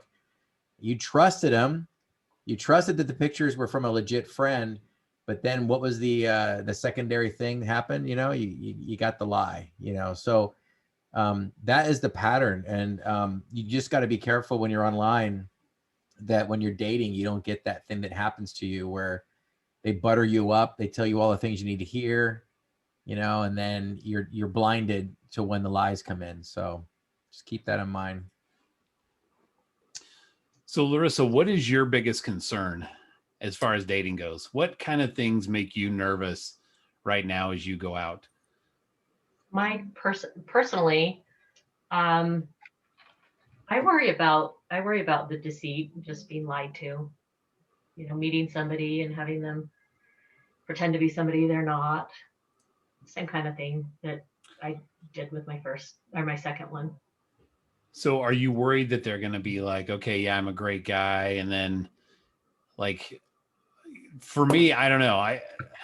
I always tell people give it time, because then after that honeymoon phase is over, then you kind of get to know the person. But I mean, your first marriage, you dated him 3 years, your second marriage, you dated him 2 years. And that's still, you know, you still kind of had somebody that kind of deceived you there. So Yeah. how much time, I mean, what would you recommend somebody then when you're giving them that sort of thing? I used to say you needed time, and I mean, I still think you do. I still think it's you know, risky to marry somebody after 3 months, but people do it and whatever. Well, the weird I thing don't is know. people do it and sometimes it works, you know? Yeah, it does. I have friends that it's worked, you know. Yeah. I was actually just talking to somebody about this the other night, and what our different fears are, and you know, we've all been burned and in different ways, and we don't want that to happen again. But then I just feel like, okay, well, I don't know. I thought I was being super smart and careful about it, and I still got, you know, confused. Yeah. I mean, I don't know that there's really any sort of magical way that you can definitely tell that things are going to work out with somebody, right? Like, Yeah. I believe that after a little while, you're going to get to know that person fairly well. But I've always said, I want to see that person at the worst. You know, I want to see them having a bad day, just rolling out of bed, whatever the case may be, because that way you get to see the full thing. Everybody always puts their best foot forward. That's just kind of how it is. Although you do have those posts on Facebook now where everybody's like, okay, this is me with no makeup and I look my worst. Like, okay, all right, we don't have to like jump to the end game here, but you know, it's nice to have at least that first part where it's like, okay, first impressions, everybody looks good, but we've all got issues, right? We've all got problems. We're all divorced or single to some degree or another. So I think if you're looking for those looking for perfection, you're not going to find it, but certainly when you're looking for safety, this is not something I worry about when I go out. Do I worry that people have like fake pictures and things like that? Well, sure. Do I worry that they don't really seem like what they claim to be on Facebook? Of course. That's a big reason we started this whole podcast, frankly, is because everybody gets on there. And what's the first few things that they say? Oh, yeah, I love going to the outdoors. I'm so outgoing and I love life and everything is roses and gumdrops, right? I can't tell you how many posts I saw. Like if you go to Mutual or something, and it's almost like the same standard paragraphs with just different verbiage. And then they give you 3 or 4 pictures and you're like, okay, at some point, we've got to get to the real core of who this person is. And the best way to do that is just frankly have a conversation, get them on and see what people are like, you know? Yeah. So yeah, you've got to quickly establish that this person's real. They're not a robot. They're not a catfisher. You know, you've got to roll that straight into like I said, get a couple of good DMs, do your little due diligence, go to their Facebook page, look at their photos. Photos are like that old saying, photos speak 1,000 words. I mean, go through their photo list. Like, look at what they're doing. And well, they say they're really into outdoors. I see no outdoor photos on their Facebook. What's going on here, right? You can do a general background investigation just looking at somebody's Facebook page and what they're posting, what they like to post. You can even figure out their political leanings. You can figure out, you know, if they're into Disney or Star Wars or whatever. I mean, you can just see that from the things they're posting on their news feeds. So, you know, I think just a lot of people are just so eager to be in a relationship and meet somebody that they just blast through all the checks and balances they should be doing before they even jump in. So, yeah. You know, I will say that as far as guys go, being concerned for safety is not really something I worry about too much. I have been on,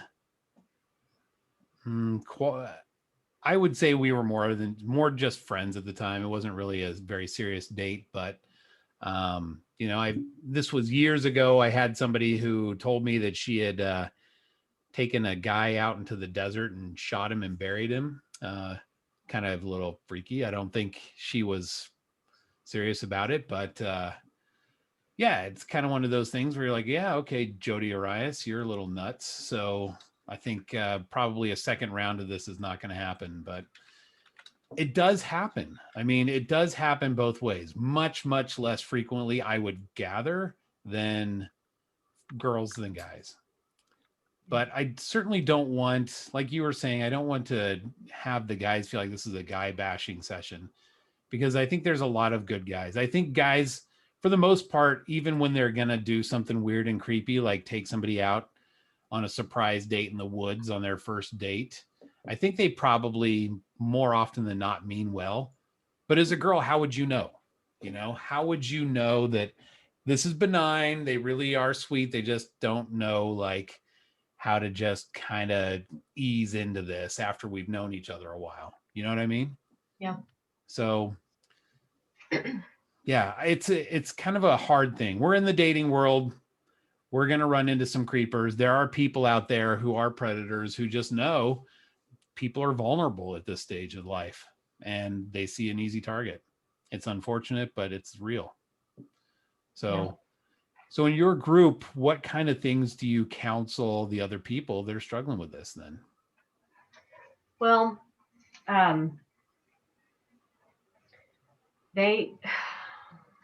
like I said, we have all sorts. We have some very strong women, and we have some that are super vulnerable, and we have some that will probably just want to get married and will probably marry the first person that says hi to them, you know, that kind of thing. So we've got a range of different things trying to cater to everybody. But I think ultimately just letting people know that they need to have their own personal boundaries, parameters, rules, whatever. And those things that will keep them safe, they need to stick to them, and they need, no matter what. And when, gosh, I don't even know what I want to say here. There are some of our group is, we warn about men, and there are men that have, you know, a history of manipulation and assault and or lying and tricking and deceiving and all that kind of stuff. And so they are free to do what they want with that information, as in, you can date somebody if you want, but you know, here's what's happened, and we try to get whatever case records we can, in whatever proof we can, you know, to provide with that. We've got child molesters that, you know, some women just need to watch out for. You've got little girls, and they like little girls, or they like little boys. You got little boys, you got to watch out for that. So we really have to be careful that who we date and, you know, in turn fall in love with, because we're going to bring that person into our lives and our home. And I mean, we can't have child molesters in our home. It's not going to work. you know. I had a friend just recently who went out with a guy, and I mean, he seemed amazing, and they hit it off, and they had a couple of dates pretty quickly, and then by like the fourth date, he confessed that he had just gotten out of prison, and you know, blah blah blah for that, and it was just For molesting children. yeah. And so, I mean, I don't know, not to say that there's not hope for people that have whatever recovered, repented, whatever. I mean, I don't know that there's total recovery with stuff like that, but I guess I'm just saying that, you know, guys they just need to respect the women, and women talk. And if you're, you know, out being inappropriate or grabbing women and that kind of thing, that's going to get around. Women are going to know that. They're going to talk about it. And if they don't like it, you need to stop. You need to quit doing that, and you need to respect them. Yeah. And I think a lot of guys will just think it's innocent, you know, like just grabbed her butt, it's not a big deal, that kind of thing, and kind of blow it off or think that they're overreacting. But just not in today's world. You just can't do that kind of stuff. So we talk about that, you know. We talk about what we should allow and what we shouldn't, and that we need to speak up, and we need to let men know that. And then you'll get things like you'll let them know, hey, knock it off, and then they'll turn around and be like, oh, I didn't know that, you know, you were bothered by that, or you should just tell me if you're bothered. And it's like, I just did tell you that, you know, just kind of twisting things around. I'm just going to say, if a guy is going out and sending you inappropriate pics online, there's a high probability that they're going to be a creeper in real life too. So yeah, just an FYI, if like that one is not obvious enough already, but I don't know any girl. Again, people are just people are so desperate to have a relationship. They're willing to look past all the red flags. So Yeah. you just gotta slow down. You gotta, you know, take a look. So I think we have a lot of questions in the audience, and so if we can maybe open it up for questions from the audience, if you're up for that. I know people are looking to find out where they can go to your site. There's lots of other questions we have here about safety. So out there in the groups, out there if you want to ask a question, we're going to ask that you raise your hand, and you can do it by for Windows users, you can do Alt Y, and for Mac users, you can do Option Y, and that will raise your hand. We'll see you. We'll try to do it in an orderly fashion, and try to keep your question brief. Don't ask 15 compound questions in a row and expect her to keep track. So try to be direct and quick with your questions, and we'll try to answer them. You can direct your questions to any of us here on the panel, and go ahead and raise your hands, and we'll ask you to turn your video on, your audio on if you want, and ask your questions. So I think Celeste might try to come in too, she said. I know Celeste has a lot to say about this. Yeah, she's been very disappointed. I know Cancun internet is not treating her good tonight. But I have two little girls myself, and they're 8 and 10. And we've had this discussion. They're not allowed to date until they turn 35. So I'm hoping by that time they'll, be a little more aware of everything. I'm sure that probably won't work out so well when they start deciding that boys are awesome. But oh yeah, Celeste says she has so much to say and she's been silenced by Cancun. I know that's the hard part. Like, this is right up Celeste's alley. She would have a ton of information to chip in. So I really apologize that tonight Cancun was not treating us well internet wise. So you've just got Corey and I, two guys that are kind of like, we don't really feel threatened out on dates too much. I mean, maybe Corey does. There's not a lot of creeper women out there. I mean, there's a few out there, but I don't think we've run into any creeper women. There's probably more creeper dudes than creeper women. So yeah. And I'll be honest, like, there have been some that you kind of sniff out a little bit that you're like, yeah, I don't know. Not that they're creepy, but you're like, there's a high probability that they're not going to be what I'm looking for. I think for us guys, I think it's more about the filters and like the oh, this is what I look like, 15 years ago when I was in the best shape of my life. And those are the pictures they're using. And so, maybe when you do that video call, you're like, whoa, who are you? Like, oh, sorry, I used a 20-year-old filter. You maybe look like a 22-year-old, and it was from the neck up. And then you're just like, wow, you totally deceived me. You told me you ran marathons and Spartan races, and I can tell you don't. So Yeah. that's what guys, I think, worry about, is that, we're going to be deceived in terms of like what you really look like and what you really say you do. So, Yeah. So we've got a hand here from Sarah in the audience, Sarah's iPhone. Sarah, if you want to go ahead, and you can unmute yourself and turn on your video, or if you just want to unmute yourself, that works too. Okay. Oh, hey, it worked. Hey, yay. hey, Sarah. Hey, Welcome. Hi. I've been Hi. watching this with my mom. Hi, Mom. Hi. Hi. And I don't know how to take down my hand. I'll try to figure that out in a second. I'll do But, it. I'll do it for you. Oh, good. Oh, thanks. But so my mom, she was divorced and remarried, and her second marriage was really awesome. But at any rate, I think that we just wanted to say we loved the conversation. It's important. Everything that was brought up on all sides. I guess like everybody made really good comments. I love hearing from Larissa and just what you've learned with the safety group. I think that's awesome. I'm wondering, like, if you guys have perhaps advice, maybe speak to more advice of what are things that like I as an individual could do to just have better discernment. Like, I don't know if there's a way to pray for that more, or what are ways that, like, okay, this is a good person, this is a good egg, this is good to pursue, or what are some things that you're like, okay, I don't know if that even makes sense. No, it does. I think I agree. I think when you're dating out there as a single person, you should be praying. Part of your nightly prayers, when you're praying for other people, you also should pray for yourself and ask for, the power of discernment, the power to, know when you've met that person. Because you might meet them online, but you might meet them in the grocery store. You just don't know, right? So have that ability to be able to sense, when you feel those promptings. Mm-hmm. Anybody else?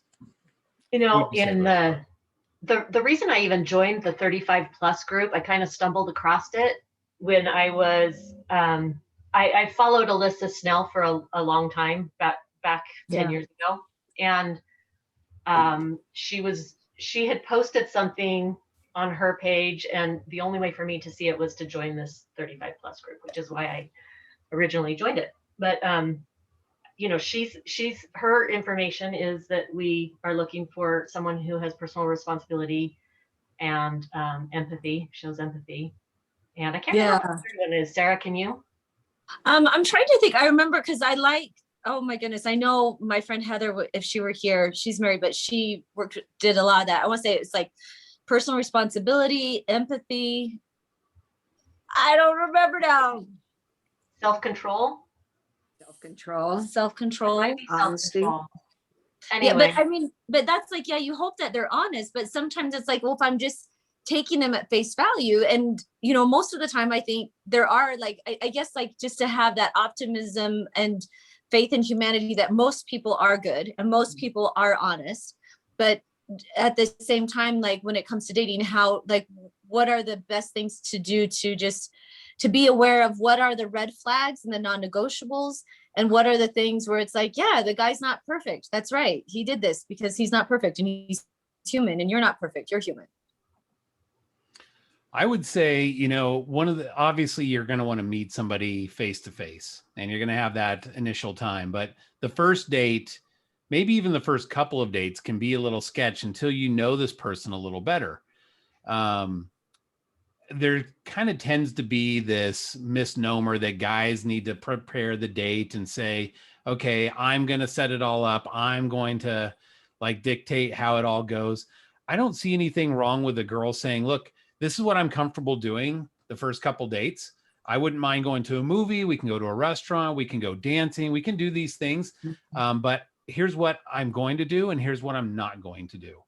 And just setting those boundaries from the beginning. And that way, at least you have a chance to meet that person in a public place And then you can start to find out. I mean, there's nothing better than just this type of an interaction to find out what that person's like, you know, face to face. You get to hear them, you get to see them, you get to know them a little better. They can only catfish you, you know, if you're just seeing a picture every now and then, you're messaging back and forth on Facebook. Once they're in person, in real life, the gig is up, you know. If they're 3 feet tall, then that's going to show, you know. Yeah. That's happened Well, before. We've had especially- some girls that show up and they're like legal midget status. And they're like, wow, Well, I don't know also- how you got that picture, right?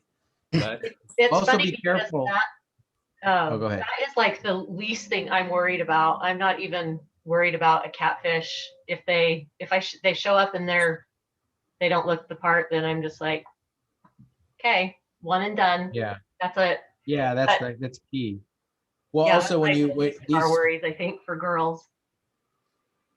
yeah, I think you got to be careful too. And when you're doing those, when you say, "Hey, I want to do a video call," and they say something like, "Oh yeah, I could do a video call with you, but my camera's not working," or something weird, you know? Mhm. So, yeah. I mean, dude, come on. You want to be in the dating world and you don't have a camera that works? Like, get your act together, then come back to the dating world. Like, you got to be suspicious, right? You got to think in your head, this dude wants to meet some people, but he can't even get his camera to work. Yeah. Like, hey, you know what? I'll see you later. I mean, these are little things that we don't pick up on as people. Like, that's suspicious. right. Like, you are reaching out to me, but mysteriously you want to talk without your camera on. So, Well, in their I don't know. defense, they could be on vacation in Cancun. So yeah, that could happen. well, then, you say, hey, I'll call you when I get back from Cancun. Right. So Well, thanks, Sarah. Hope we answered Thank your you. question. Oh yeah, it was really good. Thank you. great. Okay, I know there was some coming back and forth from Celeste. She was typing some up to me and I've kind of lost track of We have a where lot of they questions went. going, but I wish people would just jump on and Yeah, just and jump share on and with us. ask. yeah. Everybody has a It's hard question for us until we to open scroll it up. through, man. The I have a the chats question. tonight is crazy. Okay, go ahead. Okay, my name is Claudia. For you guys, as women in general, we kind of have an idea what are red flags and things that, we shouldn't be talking to this guy just the way that he's approaching. But from the perspective of you guys, what do you think is that, okay, you shouldn't be talking to this guy because he's dangerous. Like, I can tell this because of this, and that, versus, girls, we have like, for me, if a guy calls me, hey, sexy, hey, beautiful, do you have a Snapchat? I already know what they're looking for. And mainly all the messages that you get are more kind of sexual, right? But for you guys, what do you think as a girl should know? Like, oh, if a guy is talking to you or going approaching you this way, he's going really for this. He's not really interested in actually dating you and getting to know you versus just, taking it to a different route. Just wanting to sleep with you or something. Yes. So is your question, how do we spot How do you girls see that are your just own- interested in that? No, like, for example, you are a man, and for Uh-huh. example, you were talking, well, yes, of course you are. You were talking about, for example, oh yeah, if the guy is sending you inappropriate pictures, what do you think he wants, right? That's Mhm. like kind of like an obvious given. But what other things among men, when you see a guy that is approaching a woman and you say, oh, that's a red flag for that woman, like she shouldn't be going out with this guy? Any guy who doesn't respect your boundaries, a guy who's pushing too quickly and is trying too hard to get you to do what he wants, don't. If a guy is really respectful, he's going to just let you be you. If you're like, hey, I just want to do something public at first, cool, okay. Any guy who's going to say, no, it's okay, like, let's just do this, and they push and push and push, back off. I would definitely not go down that road. Guys should not be pushy. And if there's any guys on here who feel like they have to push, then you're doing it wrong. Don't be pushy. That's creepy. Yeah, I mean, you have to, I mean, when you're dancing, maybe the guy leads, but when you're first meeting a woman, she leads. Like, you follow her lead. Like, if she's the one that's vulnerable, she's the one that's at risk, men aren't out there being attacked by women. Women are being attacked by men. So men need to just let the women lead with what they're comfortable doing. So yep. That's the advice I would give to a man. Awesome. Thank you, guys. Yeah. You're welcome. All right. I think we had a hand up. Michael. We had Sir Michael. Lord Michael. Or Lord Michael. Yeah, well, sir. I think Lords are Sir's a little bit sirs. down here. I think Lord's a little higher. So Where'd Yeah, you go? there's a difference between he's right, the Lord is higher, and it's a long story. I'm really not that conceited. Well, most of the time. just depends. I'm in a dark area, so video's not gonna help. He likes to do our podcast in the dark, like a vampire. Ooh, that's how I roll. He's in the woods. I don't know. I'm getting a red flag, Everett. I think this is a good example of the red flag. My camera's not working. Hey, I spilled all my beans a couple weeks ago, so, but no, I do have when I was here a couple weeks ago, I talked a lot about my past, and it's complicated, and everybody's is, I know, but I go and like what you were talking about, Claudia, if I understood right, honestly, like my brain doesn't even work that way. The thoughts about what guys, their motivation and their actions and stuff, I don't mind. I mean, I could understand it from like a pathological point of view, maybe some empathetic perspective, but it's not how my mind works to try to like be deceptive and things like that. When I hear this topic and you see posts and stuff about it on Facebook, and I cringe a little bit, partly because I, like, my ex-wife and I forgave each other a long time ago, but I still, I guess, have some, as much as I've worked through the repentance process, of still feeling a little bit of guilt and stuff for just not doing better. And so that's kind of how I did. But then and so having a complicated past that I know that I'm going to be open with at some point when the time's right, but I'm also pretty bold, and I know that like I could give you examples, but going to anyway. No, but I'm pretty bold, and so sometimes I really wonder. I'm like, is that off-putting to women, you mean? Yeah, kind of. And then I'm not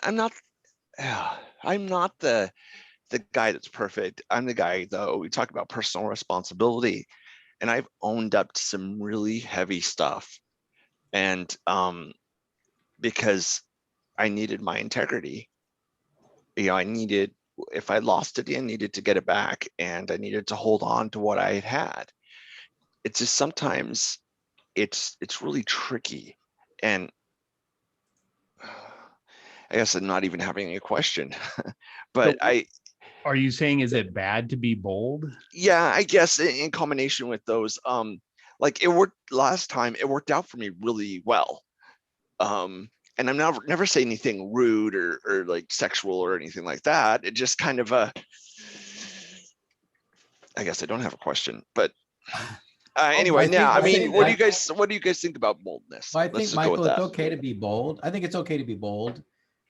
It's just, you got to be very careful about how you're bold. I mean, you can say something like, you know what, I find you a very interesting person. I'd like to get to know you more, and forgive me if I'm being too forward, but can I call you sometime? I mean, there's no problem with a man, taking the initiative. You just got to be tactful about it. You just got to take those baby steps. I mean, maybe I'm just, because of my age, and I dated when I was young, when there was no internet. Sorry, I date myself.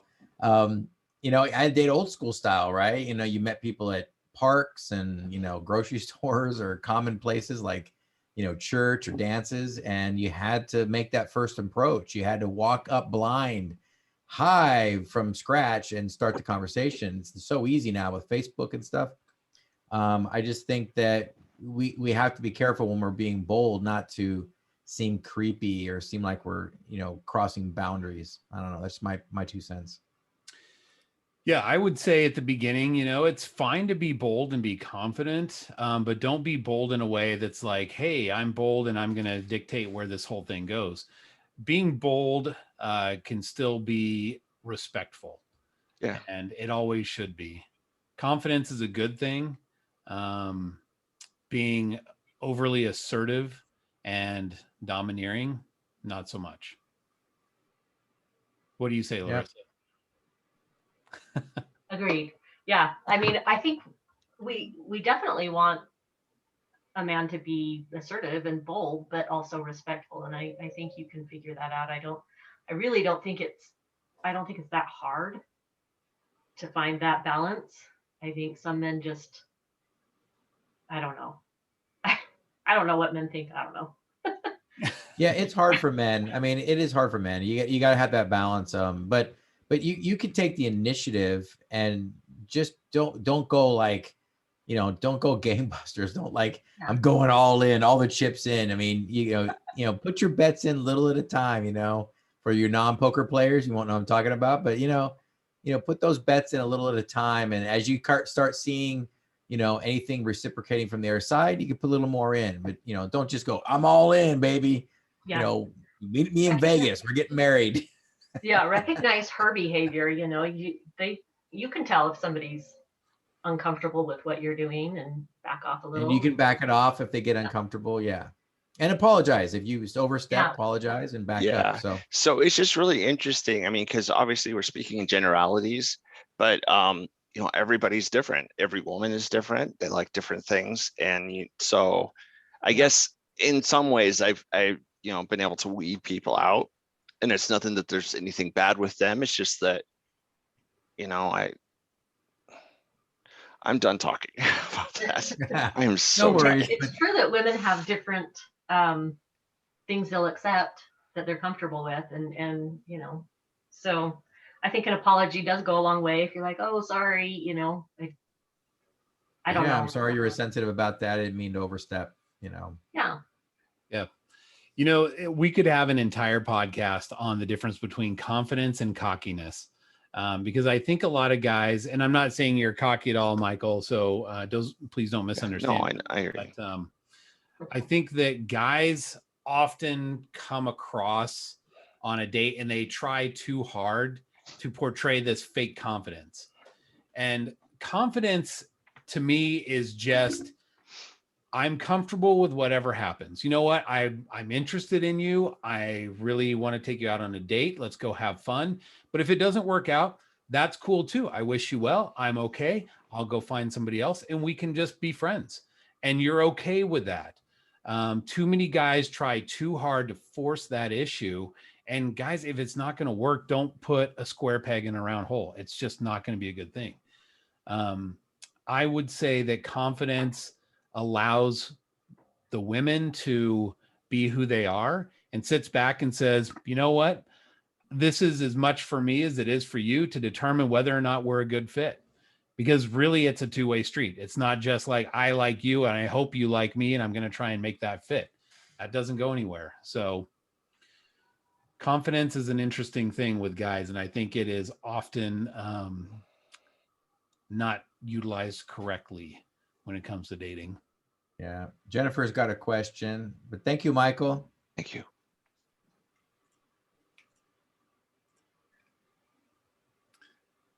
Let's see. Your audio's, you're on mute. Unmute. There you go. Are you there, Larissa? Yes.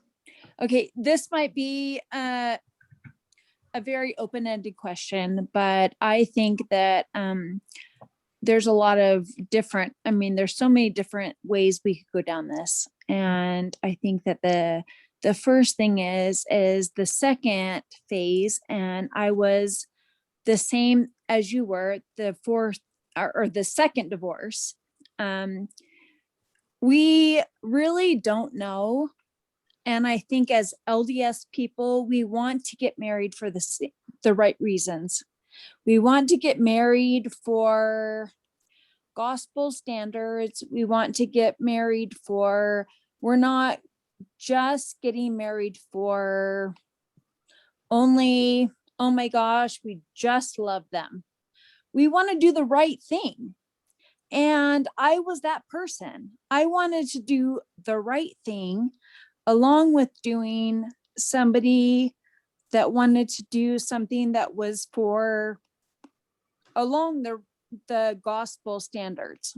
And so I got married a year and a half, almost 2 years married after I was divorced. And so yeah, I thought that I had dated him a long time. I had met kids. I had met friends. Yes, I hadn't interviewed any ex-spouses at that time, but you know what? I thought I was doing the right thing. And so I feel where you were at that time. And it's hard. It's really, really hard. At the same time, on the guy's point of view, I have 4 sons and now 2 ex-spouses, and I am not a man hater, a man basher at all. How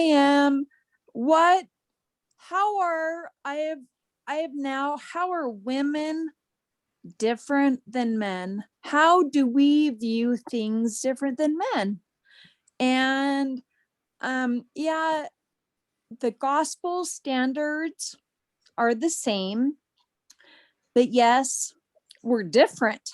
And so the gospel standards can be the same, but the way we feel inside are different. And so there's a real difference inside. And so that can be 20 different podcasts. And I totally get that. I mean, your ideas in terms of safety, that can be a totally different podcast. And I respect that in every way. But I'm just going to go with the second spouse, because some people here maybe have not been married a second time. So let's just deal with that right now.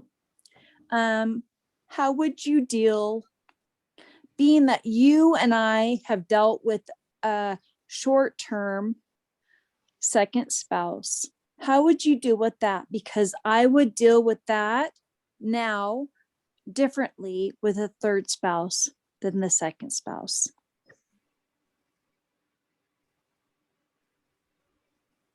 That's a hard one. I haven't figured that out yet, which is why I'm. That might take a whole other podcast. Yeah. Third spouses and go. Yeah.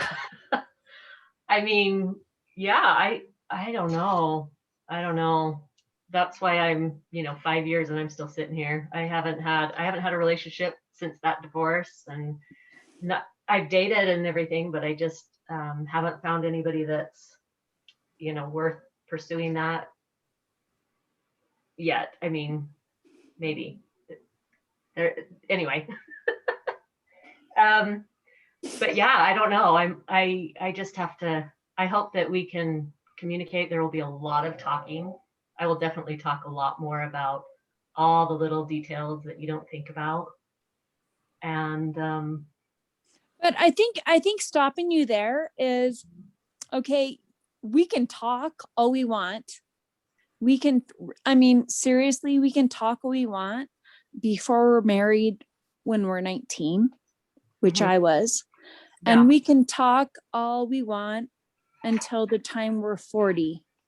And that's a different time frame, and still staying within the gospel boundaries.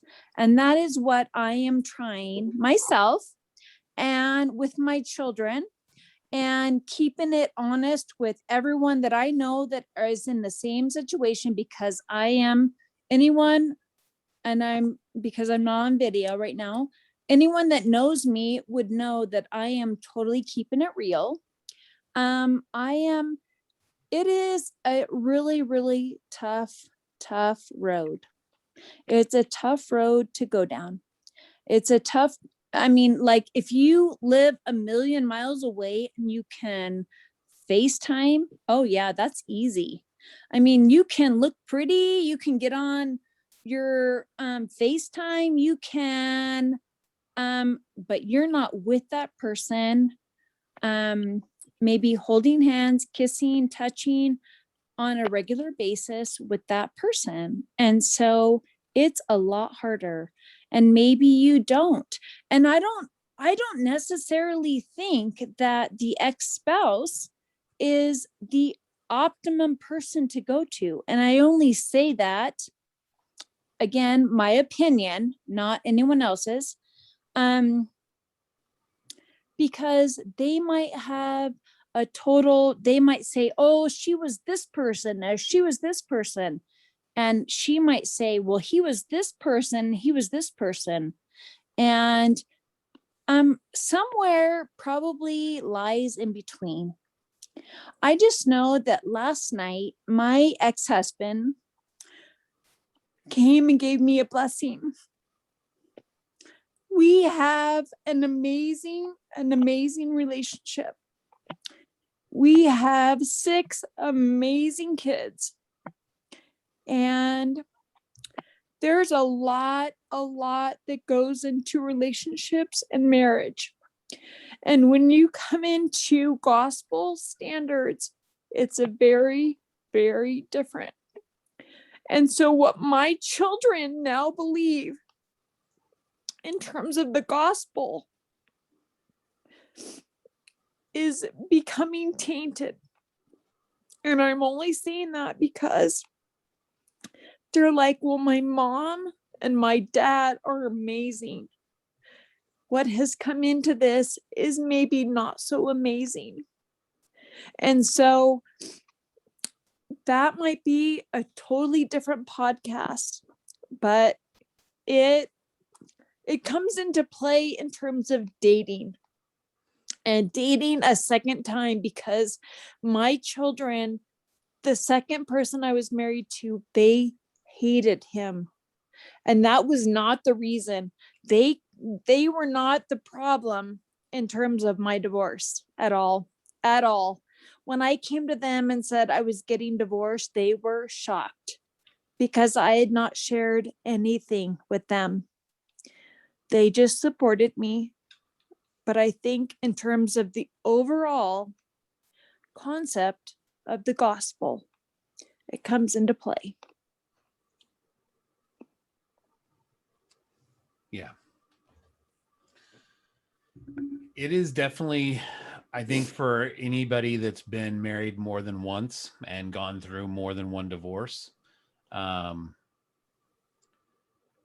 you would think that after the first time you've got all this wisdom and you've learned and you're like, no, I'm definitely not going to go down that road again. There are many other roads to go down that are equally as bad that lead to divorce as well. So just because you find somebody who has problems that you're like, that person is just the same as my ex, and so I would never be with that person, but this person over here doesn't have those problems. They've got a whole different ball of wax, and it can equally be as destructive, if not more destructive. So yeah, Jennifer, thank you for sharing. I appreciate that. Yeah, thanks, Jennifer. We've had several comments and questions coming in through the audience here. And I think whenever we open it up for the audience to come in and raise their hand, man, they go by so fast. They're hard to keep up. If you guys really want to get your question answered, please raise your hand, jump in here. I know Celeste has like a million questions and she's going to just be like, come on, Celeste, jump in there. Let's see if we can hear you. Like didn't get a chance. Yeah. Can you hear me? Yeah, we can hear you. Here we go. Hello. Do I sound crazy? Not yet. Not right now. We got the long... Yay. Fingers crossed. Oh my gosh, this podcast has been awesome. And I've had so much to say like all along, but obviously I couldn't. But I just think that at the core of all of this was safety and with watching for red flags and all of that. Like, I just have to wonder if we have to first know what it is we want Recognize, like we were just saying, like in your past relationships, what didn't work. And then being okay, like Corey was saying, to recognize, yeah, I might want this to work, but guess what? It probably won't. And I need to be a big enough person to back out of something that I want. Like maybe I just want it emotionally, but in the end, it's not going to be good for me. I think that's the hardest thing. I think sometimes we find ourselves at this crossroad where it's like, yeah, this probably isn't going to end well, but I just want it to work. So I'm just going to keep moving forward and just keep kind of pressing the situation and trying to force it into a situation that'll work. And that's just not going to work. And so I think just coming to a realization that just because we want something to work doesn't mean it will, and then just accept it. I think that's a maturity that, especially at all of our ages, we need to just kind of embrace and just watch for the red flags and steer clear. So that's my take. I had a whole bunch along the way, but I'm not going to get into my whole spiel, but I wanted to add that in. Okay, I think we've got one more question from Clark.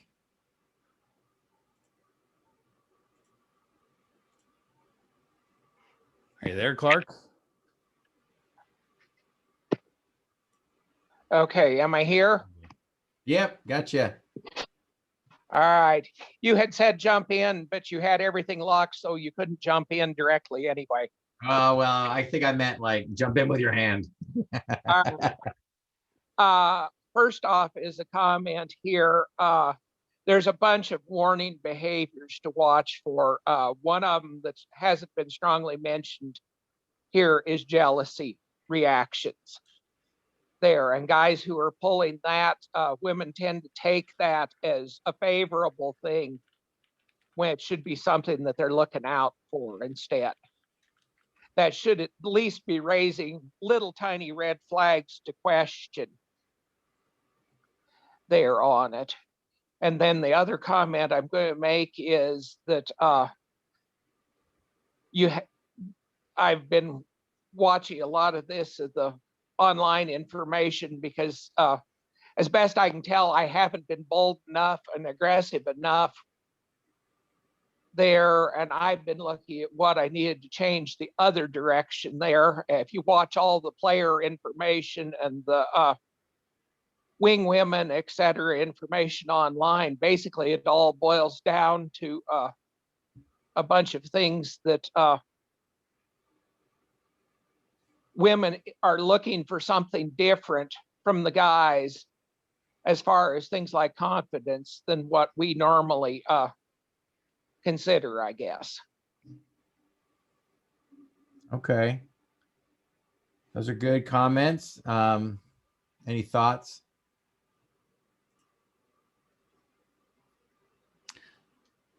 So, yeah, I would probably just say that, Clark is right. One of the big flags is jealousy.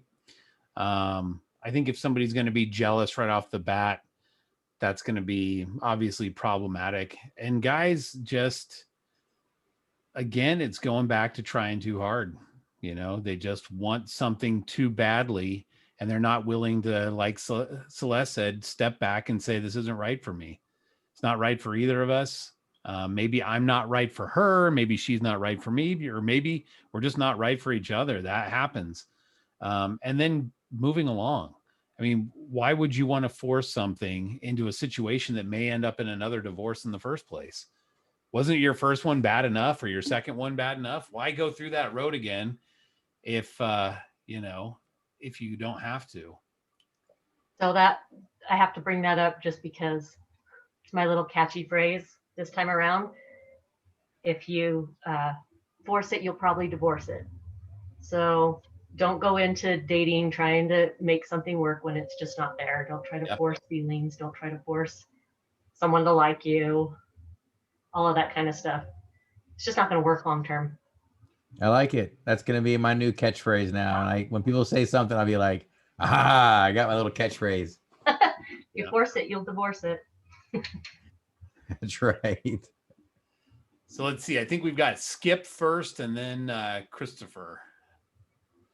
Thanks, Clark.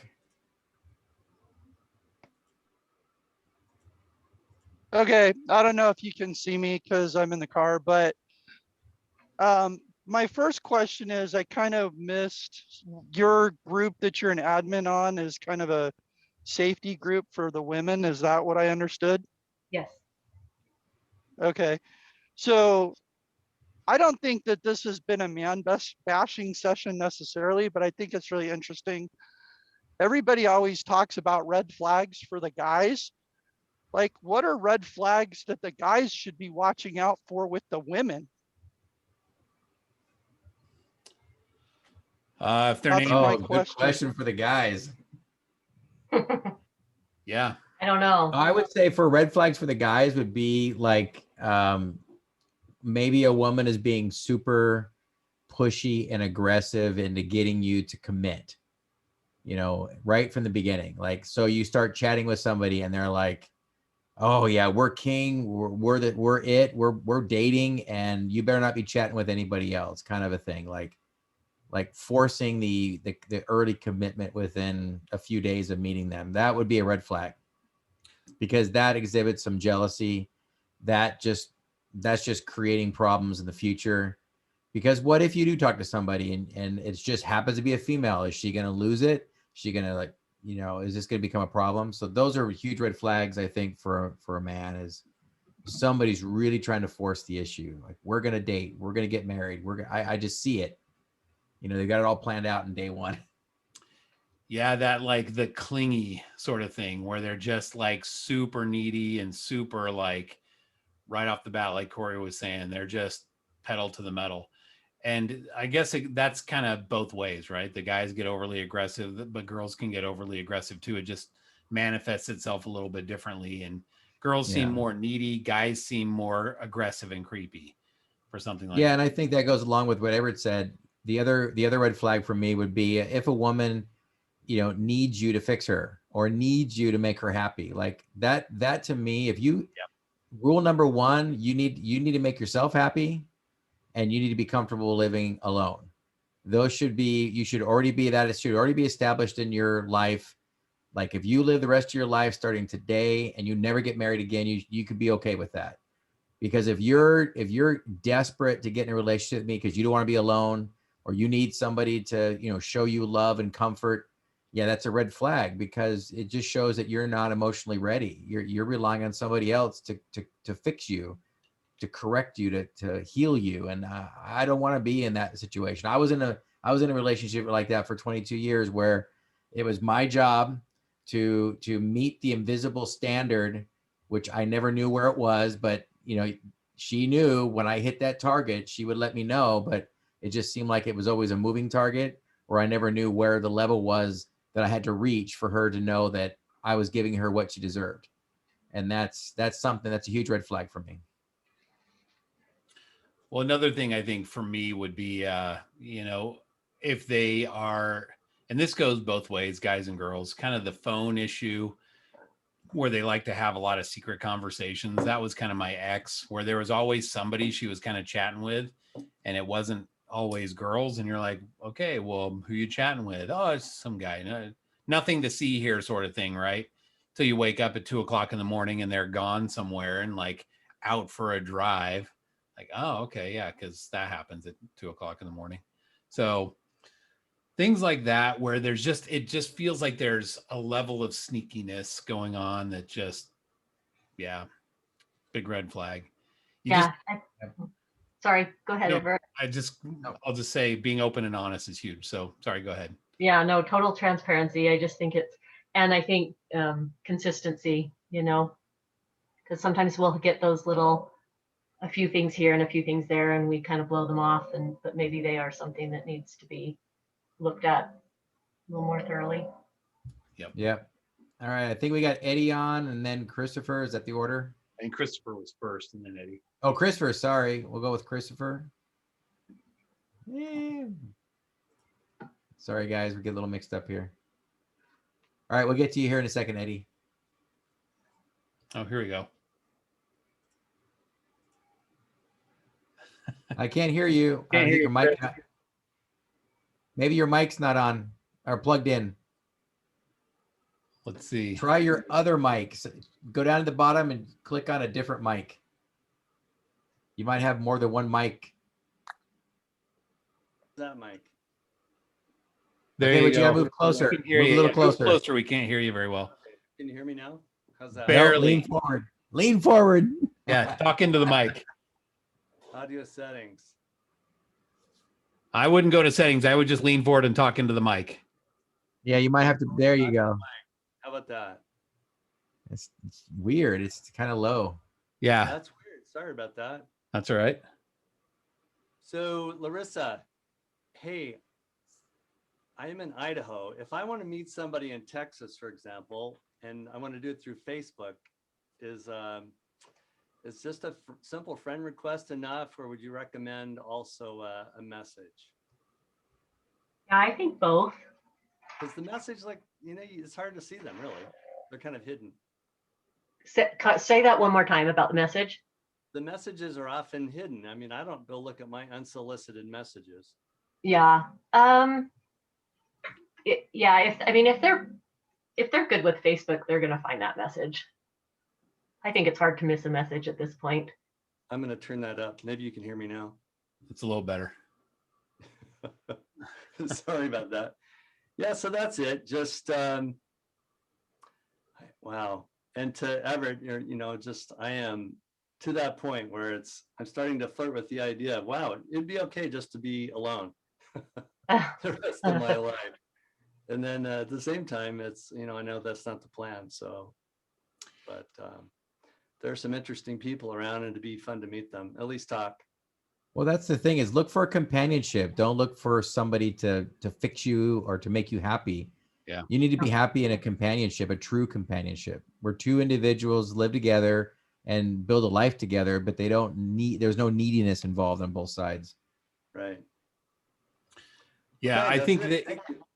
if you're comfortable and okay being alone, I mean, that doesn't mean that that's what you want, but you're okay. And so when you run into a situation with somebody that you're interested in dating and it doesn't work out, you're like, well, okay, we can be friends, but I'm okay where I'm at either way.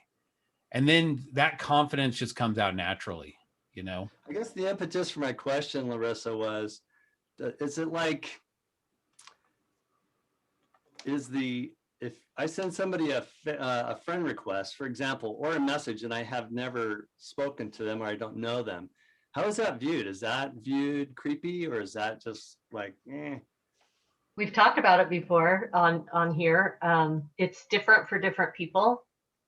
Some women just have way too many messages to sift through, and some are okay with that. Like, I personally will respond to messages in Messenger and have chats and see if we should be Facebook friends. So usually most of them I get a message and a friend request at the same time. Got it. Okay, that's it. Thanks. And they're more likely to accept that friend request after they've had some discussion with you. That's why I say both. But like I said, some women are like, I won't respond to them. So just don't take it personally. Like, So, can y'all hear me? Yeah. Not up in here. Okay, so we did just discuss this on one of our podcasts, Eddie. And personally, I think it's always good to, talk with the female on the Facebook pages, like on their posts or on their comments, and get something going there first before just friending them. Because I know for myself and for many other women, like, if it's just a friend request, like, I just will ignore it. If I don't know who they are, I'm just like, nope, I just don't go there. So if you talk with them first and they have a slight understanding of who you are, they've interacted with you, and there's a much, much higher level of success that way for a friend request or to get messages or to get on Messenger and chit chat. So I would first talk to them on the pages, then try Messenger, and then do the friend request. Gotcha. That would be my suggestion. So. And that's good advice too, but I know a lot of women that don't participate in those groups. So Yeah. Right. Well, I'm just saying in general on Facebook. Yeah. Yeah. But they're not off limits. Like, they still want dates. So. Yeah. I think just the random friend request is kind of the idea of that doesn't really go so well. I think usually just some sort of communication like, hey, my name's Chris. I don't know, Christopher. I'd really love to, get to know you a little bit. I sent your friend request, et cetera, et cetera. At least send them together. Some sort of just random friend request by itself. I don't think is a good idea. Not a good. Yeah, I think a DM, a direct message if you can, or start posting on one of their postings, like reply to something they posted online and say, call them by name and say, hey, I really liked your comment. That was awesome. I liked your meme. That's an interesting topic you brought up, whatever it is. And that way they'll see, oh, wow, this guy, Christopher, he really responded to what I posted and he had some good comments. And then if you DM them later, they'll recognize your name. Like, oh yeah, that was Christopher that commented on one of my feeds. Yeah. Gotcha. Great. Thank you. All right. Thanks. I think we lost, we had Eddie and then Myrna. Did Eddie? Well, we lost Eddie. I don't know where he went, but well, Eddie, if you need to come back with your hand raised, I guess we'll go with Myrna. Myrna. So let's do start video. Hey, oh, I don't know if I'm going to be able to do video. Can you hear me? Yeah, we can hear you. Okay. First of all, props for saying my name right. Oh, I don't know how to say it wrong. It's M-I-R-N-A. That's M-Y, yeah, but you got it. You pronounced it right. Oh. So I just wanted to, this goes along with the topic of the podcast, what Christopher was asking about, the just sending a random friend request. And, everybody pretty much covered it. Like, everyone has their own level with that, their own comfort level. And as far as your comfort level on what we put on Facebook, I know there's many people that I know in real life. My rule is what I give my teenage daughter. I don't accept requests just randomly unless I know them, unless I've met them and I know them in person. And even sometimes then not. And that goes for just people in general, not just for online dating, but online dating has taken it to a whole different level because, as Larissa touched on before, it's just not ourselves as single moms that we're looking out for. It's also our daughters. It's also our sons, unfortunately, so that's another level of how much we post online. And I'm sure Corey can attest to this too, how much we put out there online. It's a balance, right, with being single, because we don't want to expose too much to those scammers or those criminals sometimes. But also we want to be accessible. We want to be, honest and show who we are and be involved and put ourselves out there and be vulnerable, but not vulnerable to the extent that we're opening ourselves up to, danger and these other things that Larissa has kind of touched on.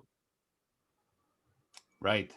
Yeah, there is so much more that goes into it when you have a family and kids. And I mean, anybody that's blended families will know that, especially, Larissa tried that with the second go round, and I'm sure there were some challenges around that.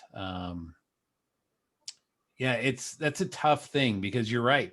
You've got so much more to consider when people send you a friend request or some sort of message or something like that. It's not just oh, okay, yeah, I'll just accept everything.